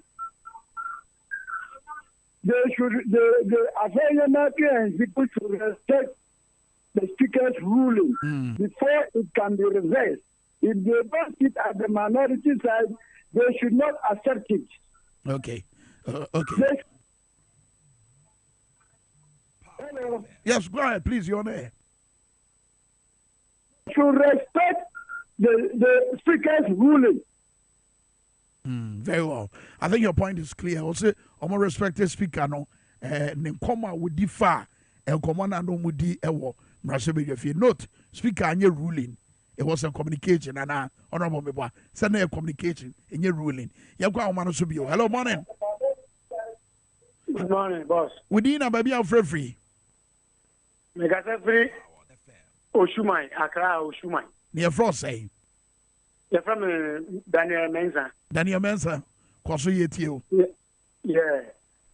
Ma NDC for no some peninsula neck and peninsula. If you say Supreme Court. Ewo mumra omu wom ana parliament esusu no omu mra omu so che enti Supreme Court the also omu hwe no omu ye no omu hwe no omu nye. Okay, all right, me da say mama family last caller na fe my boy honorable na messages ni bi ne questions ni bia abeba no yetimi etie nia owoka efa ho. Last caller, hello morning, we need a baby of free. Hello morning.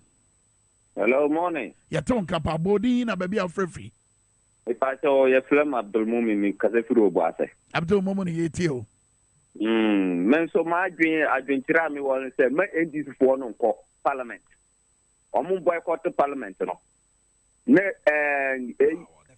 Supreme Court no quite the parliament now heading. One to nothing on time. Interesting. Me da say me so yeah lawyer Bitrisana video no ready mame. And round about ne lawyer Bitrisana wa say waka asemi for Supreme Court ruling on that. You kind of say okay so sanity dia exchange rate no so Supreme Court anya order na said the dollar ni sibo cedi no on your order na yentimi enche dollar no na enyina fa akoma ye oba father san said ye about what chemu chire say look constitution no edan na di say e wo se yetena omayimu wo asomdwe ni ahotomo is that accurate? Say a constitution can be bizarre. Yes. The spirit and letter of the constitution engenders that the three arms of government, the legislature, the executive, and the judiciary, are co-equal in terms of exercise of power. So they should coexist peacefully. Minuka say there are two appointees to the Supreme Court. There are nominations pending in Parliament. We are supposed to. We've done the vetting. Okay. It's the approval. Okay. Can Parliament withhold that? Who be Sammy? Yes. Can Parliament withhold that? Yes, sir. We'll be render the Supreme Court dysfunctional. Because the Constitution is every appointment to the Supreme Court must seek parliamentary approval. So President near the bar Parliament near Boegu. The day our Supreme Court judges in Yabako retirement, there will be no judge because the bar Parliament are near Boegu. The bar near Boegu. The bar near Boegu. Can we ever have peace in this country? Because Parliament is angry. These things are not supposed to be personal. Is Parliament angry? We are angry. But can we say that because of that nomination to Supreme Court bar near Boegu, we are approved? I'm on for person, yes, sir. Yes. Who messages I would yes. I'm on for just yes, but can it will lead to chaos. But when you Ghana for number 2 about yes, but I'm telling you something. Said the Supreme Court, they must wake up to the reality. Wow. Unim said, we have powers. Parliament has powers to also cite people for contempt of Parliament. That I can stand on the wall of Parliament and say, the registrar of the Supreme Court, for instance, should be cited for contempt of Parliament because her actions amounted to obstructing the work of Parliament. Action based, sir. I am saying, receiving an ex parte application and rushing to go and give it to a CJ and getting the CJ to empanel a court within a matter of 1 hour, a court decision is heard to obstruct Parliament from its work. Amounts to obstructing Parliament, inhibiting Parliament from functioning. No man can't. Then they refer her to the Privileges Committee. You think that will have peace in this country? And as Maka said, all the Supreme Court judges almost CTN, by their conduct, they've inhibited Parliament from functioning. So they should be cited for contempt of Parliament. And they are referred to the Privileges Committee. Can we have peace? Because it's the same constitutional power. Yes. Of contempt. And we are invoking it. And when it is invoked, then the Supreme Court judges can say that they won't come. But it can be done. It's never been done before, but it can be done. Is there a possibility somewhere? Me say it can be done. It can. Because the constitution provides for it. Me say it can be done. Me say it can be done. Kwame, it can be done. Okay. So people shouldn't think that everybody has powers to invoke. And they can be invoked. So what Beatrice said is in consonance with the spirit and letter of the Constitution, that there should be peaceful coexistence. Yeah. Parliament is not inferior to the judiciary. And even Beatrice has some. We say Parliament is not inferior to the judiciary. We are not at all. But and the judiciary is not a supervisor of Parliament. Their budget comes to us. Imagine that we don't approve their budget. When they bring it, we reject it. When they bring it, we reject it. The year begins. Can they spend money? Can they get fuel to go to court? They won't get. Okay. Because they are giving fuel. They are giving clothing allowance. Their maid servants are paid for by the state. Yeah. Can they? Food for thought. But Beatrice asked them now work on the argument in India. Bezo with ye kakra. Would it away? Mame Beatrice and video no. Anapawe, I don't have any surprises, and that's how low we've descended. But my stress Supreme Court and say, Omunya order to arrest the exchange rate.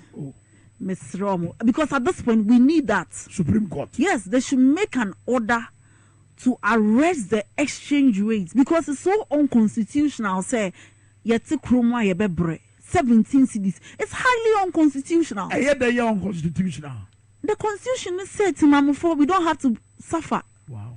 Inti when no consequential order say to arrest the exchange rate. Where we were expecting the outcome. Very well. Inti any news, I know the news my. Very well. Yeah. Lawyer Beatrice and alternating cano say your mamma no and some year giga. What can ya? I mean, Judge one say it is yet na memo na ye bre. It is a no mama order na. Ebenya susu aso mrase be dwafie adwuma yo so a ene yeso ba ade ba ko e ma ye bre pa ye dollar no ite no so ma order na ye nche dollar na one ne ya adwen ono wo. Well, Beatrice nim say the Supreme Court cannot make any such order. Ede na be me na kasa. Well, I have no idea. I don't know. Is it the case that the court the air no ahyɛ te mamufu abufu ama say your dream says say the court no obetima ye bibia. Well, it's possible. Could that be? It's possible. It's possible. So the bufu na kasa say then the court is capable of doing anything. So when we get to that level, or mine away, absurdity. That's the absurd consequences, and that is what the framers of the Constitution do not intend. That there should be absurd consequences at all. There must be sanity. There must be peaceful coexistence. There must be a purpose. And in law school, they teach us based on the thinking, the modern thinking by Professor Aharon Barak, the former Chief Justice of Israel. Professor Aharon Barak, in his book, Purposive Interpretation, that when you are interpreting the Constitution, you must do so purposively in a modern way. The subjective and the objective. And he breaks down the subjective interpretation, subjective purposive modern interpretation, and objective purposive modern interpretation. You can Google it. Beautiful book. Professor Aharon Barak.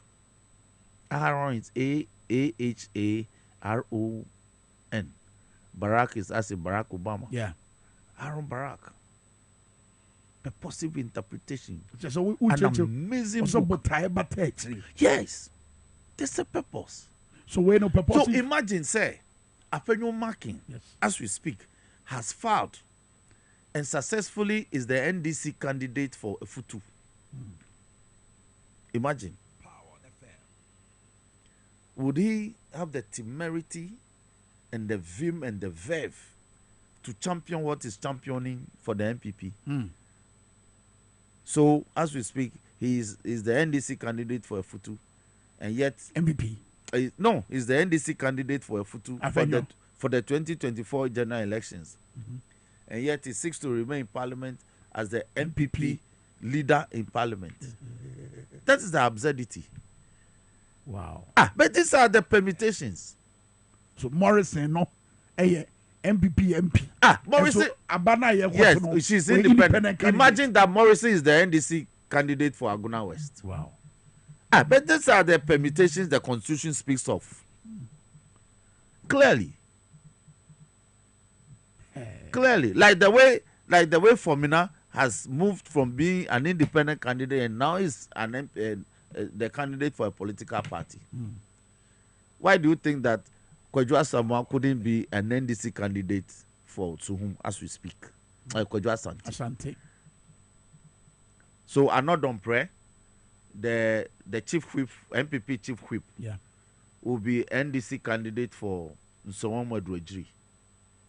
Then they will be arguing for us to hear. But those are the permutations under that provision.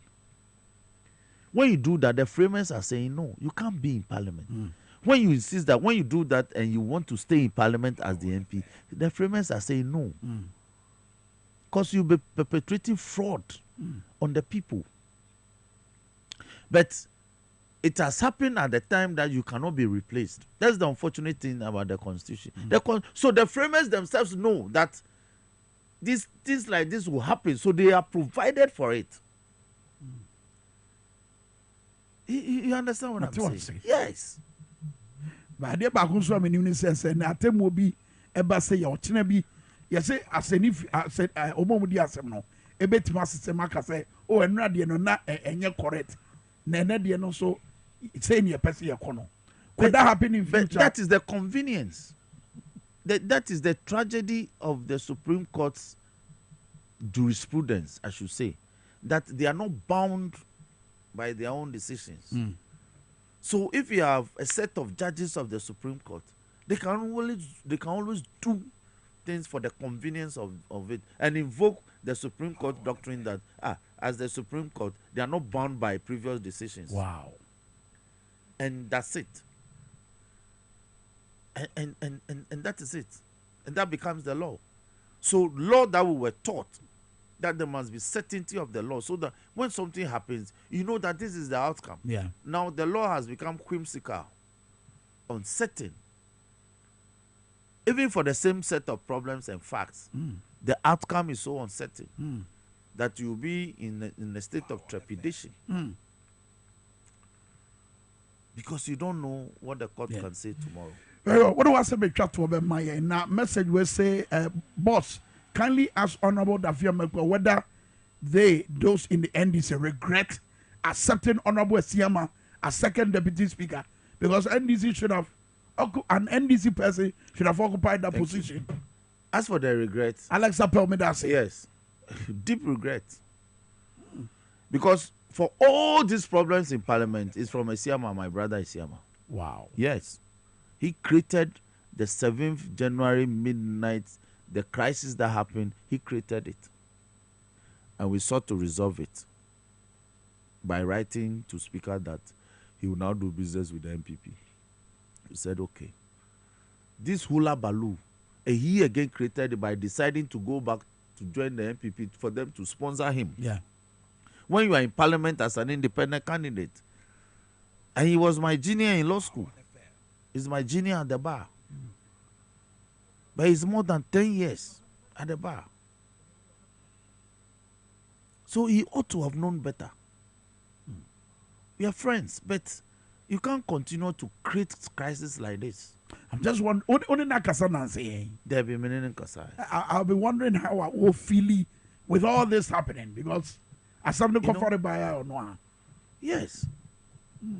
And he became a deputy speaker, second deputy speaker, by virtue of being an independent member of Parliament. And all this, the Supreme Court says they don't know. It is that privilege, because the second deputy speaker position is to be occupied by the party not forming government or not in majority. Yeah.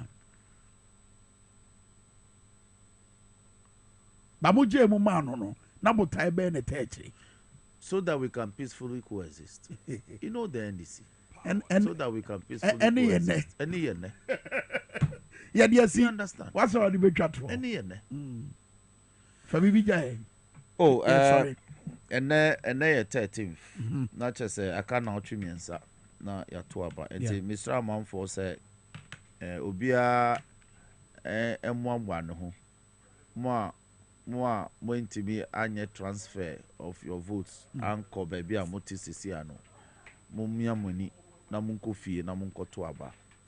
Na mo amobekọ no Mr. Mo contem by 30th November, 1st December, Mr. Munko na munko di na otri asana ya to aba. Obi anko to aba. I feel when person turn out no. In such a way say as I said boy, we need turnout of about 90% on the average in a lot of areas. Senior beya, the person will be able to fee. I so we the we needed that. There's nothing like we needed that. As I said, you hear once about one. Kwame about one. It is saying you are eto nkete bako and son a former for. The man can say wounds you as a ton. Udio a former for the 19 Udia unto abato no to no fa sha adaka ni na wo vote no ebeboa John Dramani Mahama e won cry amana di nkono. Okay, former Okaikwe North MP waba we Yapon anu no na also by Radio SYZ it was the Radio SYZ di come on so no or to afa abosu mi amenu o the see court ni zuzu aso omra se we fie ekoma ye no just briefly na Kwame me buy mama chia wetie for me buy other paper that we ni mo da mani na kwa wan ka ni evidence na fe me kokra Mr. President me wa xy be na ye kra me wa xy me boni din eyi na ye say oyo bia propaganda omo ye say ye NDC for na ma adwuma nkoso no adwuma ni ya hihye adwuma ma om na they walk away from their own business. Oh yeah, how do we walk away? NSA. What's up, my best studio? Yamami akunya. Maybe Yamami akunya. And I'm a better. Sanga my best studio na because who akunya na me pa. I can go into me koso. And I'm better. Kwame me boa. My best studio yeah, my best studio na me can say. Konya wo te so na na me pe. And I say konya honorable Dafia Mekpo this week and I'm a pa. Enka studio ha be me nyam nya. And I but I can say the new patriotic party for Ekan, the majority side of parliament, Ekan and say, Yen studio moi, a day giddy ebeba, Yen Kwame. Emra any de be adwuma enti be biania ye de be kwa die court no ono so ye lawyer omo say e ba no sen kra e be wie wo court asem biani ho ye de sikan etwa e ba no sen kra nipa e na e kan de mpempen so abedui me de me fi say look between the majority minority and the speaker and if possible other institutions already council of state to anamo me pempen so abedi no a political solution any epe say because important bills in parliament oh say political solution and I make legal solution me your mrapo me buy your mrapo okroyimu mrapo no ka say me na wo asam ebe dientem na mentimo house eba yede court ananyasa eba yesu ye no pass Supreme Court omo no mo wo sa hoden omo de beye entichiremu e wo constitution yesu it say majority leader anti bibi asa na say speaker ye ruling no anti ase na ruling also information communication also my communication my ruling because it was on a statement. Me nimu kura say statement it me cause speaker will be my statement of parliament. As a result of the statement, the speaker kura be me form committee to go further in there and I'll give directives. Normal. The standing orders allows that. So it's information and I say whatever. But one a call court the previous one and yan speaker no lawyer title sorry he kept referring to a ruling. He kept saying ruling. Okay. So but ruling also and the then minority no and I said even now there's still the minority no omu the chamber of parliament na no ma court na baby and was omu it's a me chade me pempe so you do them if you say we need political solution also political solution they've always known say a political solution and you also know that but this is a political doctrine matter of course I say mo the court into me in the country say me to aba or parliament to resolve the issues. A consensus. No court can order a consensus holding on a matter. And see, it's a journey to nowhere. Okay. What they've gone to do and come back is a journey to nowhere. The problem in parliament, the numbers problem in parliament is not over. As a food here, no, we are going to trigger it. Oh, speaker will pronounce on it. The absence in parliament yes, a while ago. But the committee was for they went to privileges. They went to privileges. The committee report and the report not down for how long? Yes, 2 years. How long? For 2 years. Mwasumeka say case be a court in the 2 years. I hear respond. When APC some reports yeah 2 years. Sexual rights you know akoko and akoko say wusu one committee the two you know Oburevio, because we have me see. So after 2 years, and they report in the 2 years. Updating a report. Am I the chairman of the committee? So Am I the chairman of the committee? But there's a business committee in parliament. They determine what parliament does. And then one person, and because a committee chaired by the leader of government business. But minority leader, it was there Haruna. Haruna, if you are still like a senior outstanding for 2 years. Obviously, on the 2 years, committee chairman to declare the seat vacant. DwaboAse honorable Fuseni Isa and so honorable Roxanne Davia Makwabusia and Yadimubesi DwaboAse and Yadibramaju and your power near the parliament morning Ebramano pay. Medamunina must say Sabudi Yachi election parliament by 11 a.m. Our TV XYZ. But I'm 2 Bracasia Bonsu Baba.